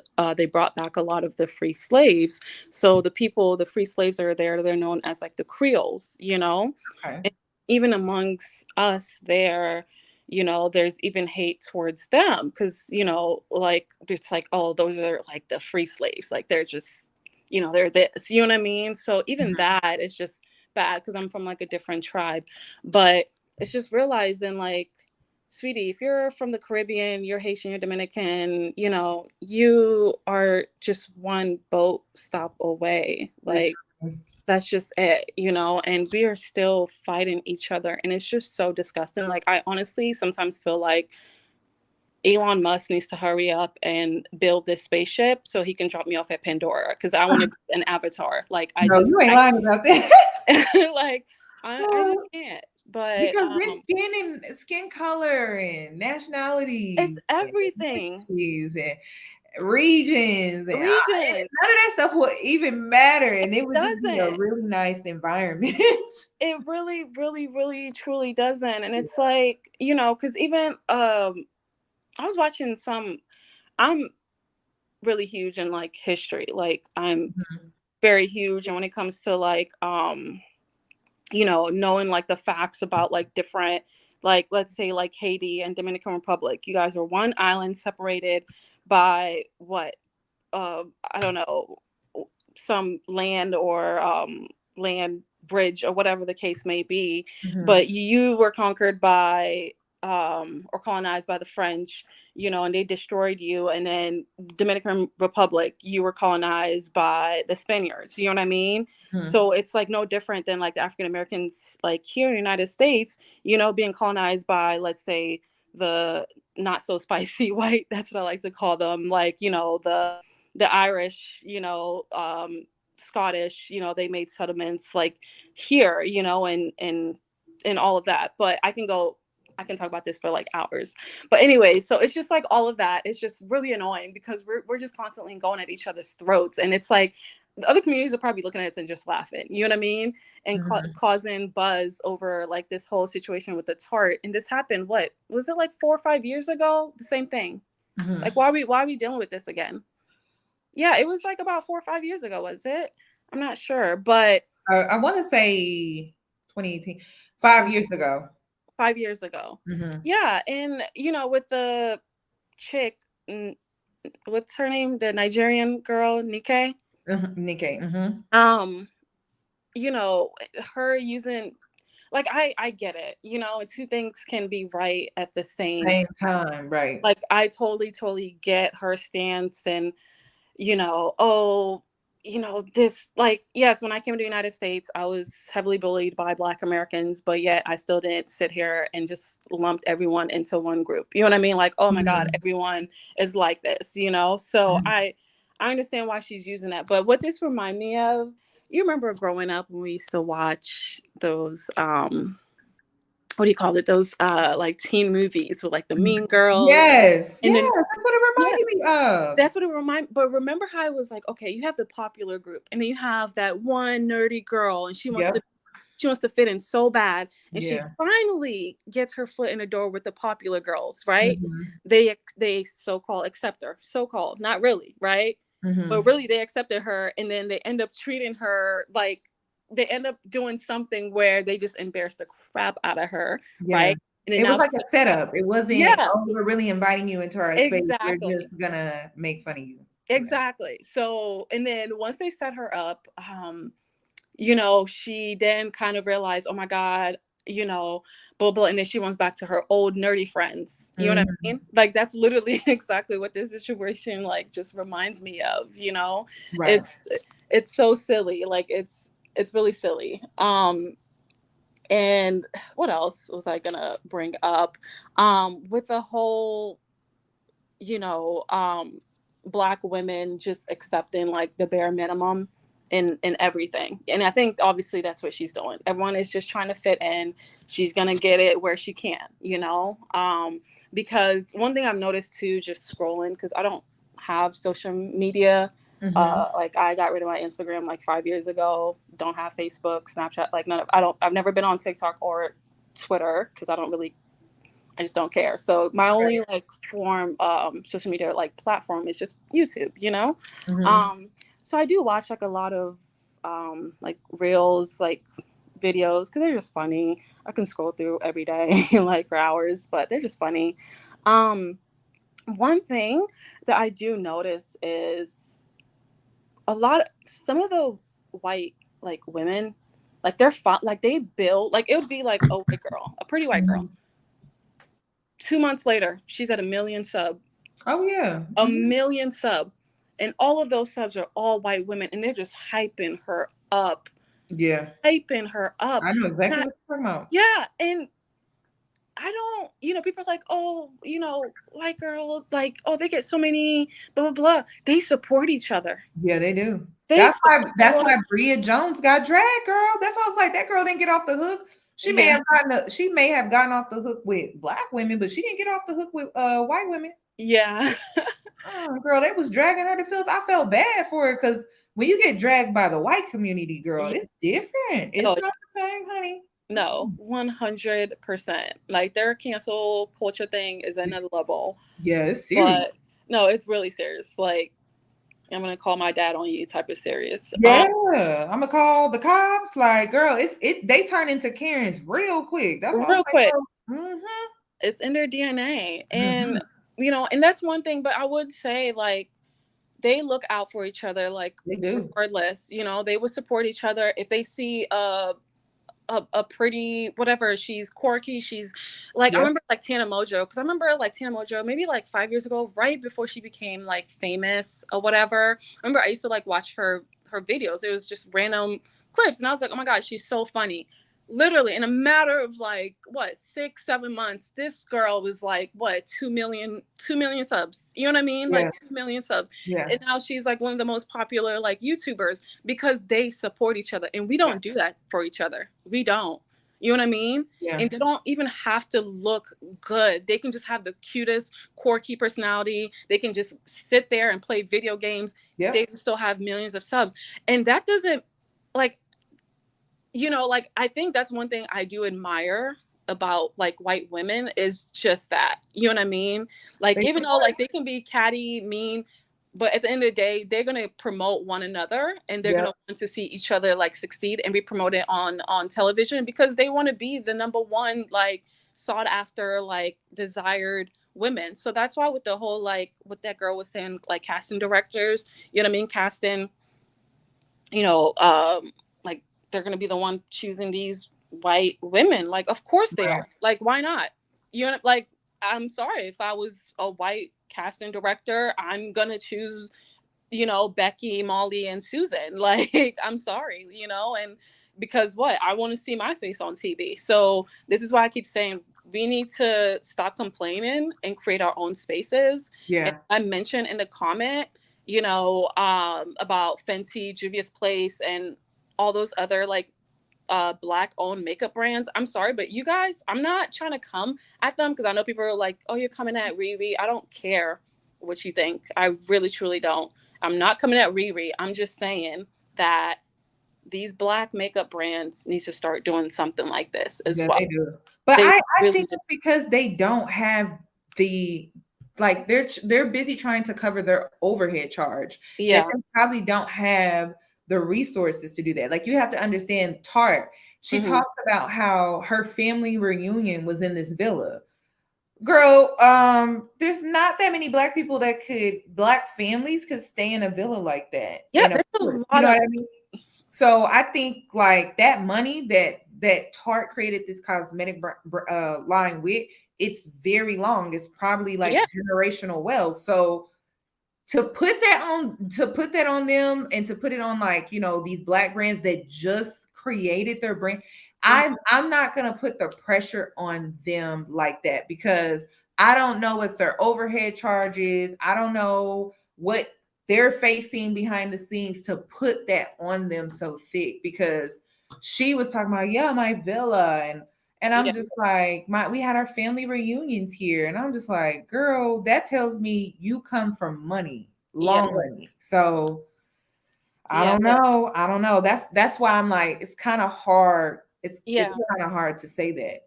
Well, I say that not saying, oh, I am putting all of this on them, but the only like Black makeup brands that we really know of is, you know what I mean? Like, think about it. Which other one? I don't really, it's just those two that I can really think of at the top of my head. You know what I mean? Right. Something just needs to happen. It may not need to be that grand, but it would be something that they should really think about. I feel like this would be a start to something new. You know what I mean? Yeah. Like, someone in the comments was saying, well, Fenty doesn't need it because Rihanna is already popular and she's a billionaire. Well, I'm not putting the pressure on Rihanna. You know what I mean? Like, I'm really not. This is not what I'm trying to, call out Rihanna. No. This is not it. But since we're saying let's create our own space, this could be a start of us creating our own space, Yeah. And like I said, it doesn't need to be something grand, because I think like 5 years ago, wasn't it like Bali or the Maldives or something? And it was, and what is it? This one is like Dubai, so it can just be just a start. So, let's see. I think that's really all I wanted to say. Girl, am I hearing no paper? I'm not hearing no paper. That's all I'm like, what? Okay. Yeah, I'm looking. I'm That's like, everything. Yeah, I mean, tips. What is it? Sorry.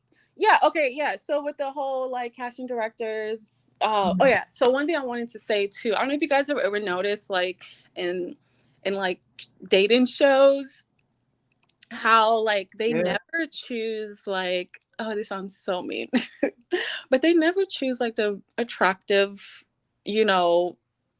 Black women. I'm sorry, I'm gonna say it, but a lot of dating shows. Girl, really I don't see them choosing Black women at all. If they do, that's the thing. They never do. But one show, notice the one show where there was, that I can think of that they did. It was Big Brother, which I don't really watch that show, but I was watching clips. It was Big Brother. I think it was the 2002 winner. Her name was like Taylor Hall. Gorgeous. I mean, absolutely, like unfairly. Excuse me?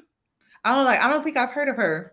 Yeah, look her up. Her Instagram, just look up 2022 Big Brother winner. Absolutely, like unfairly gorgeous Black like woman. Every girl on that show hated her. They were all jealous. Oh my God. Like, it was just, you just watch like videos of it. The girls were so jealous of her because she was stunning. Like, she was like intimidating, stunning. You know what I mean? And all the men there wanted her and yet still jealous of her. You know what I mean? Like, they all try to, it was really like surprising that she even got that far to the point where she won. And her like speech was so beautiful at the end. Like it would literally have you like in tears. Just when you get on, like once you're done with this live, just watch it, you know? So I think that's one of the reasons why they don't want that, because it's, you know, yes. So, and that's really all I gotta say. I know I kind of just scrambled a little bit. You're fine. You're fine. I'm talking to my assistant right now because she's about to go out of town. So I'm trying to talk to you at the same time, text her. So, but no, you really are my soul tribe because you had your notebook and that's how we go. I was like, am I hearing you flip notes? Like, listen, I have my notes. Right. So thank you for coming up here, Mia. I really do enjoy you coming up here and sharing your thoughts with us. Of course. Thank you. Have a good night. You're welcome. Bye-bye. Bye. Okay, I hate to do this because I know there were some girls waiting, but Mia is going to be my last call because I do have stuff that I need to do tonight, and I haven't even eaten yet. So we're going to have this conversation again. This time, though, the next time we have this conversation, it will be about Black women being mean to Black women. Honestly, like that's going to be the live unfriendly Black women. If you want to come up here and share your experiences, your thoughts, your opinions, I'm going to schedule it, but I'm going to schedule it ahead of time so that you're made aware of when this is going to go down. And I'm going to do I'm going to do some things differently.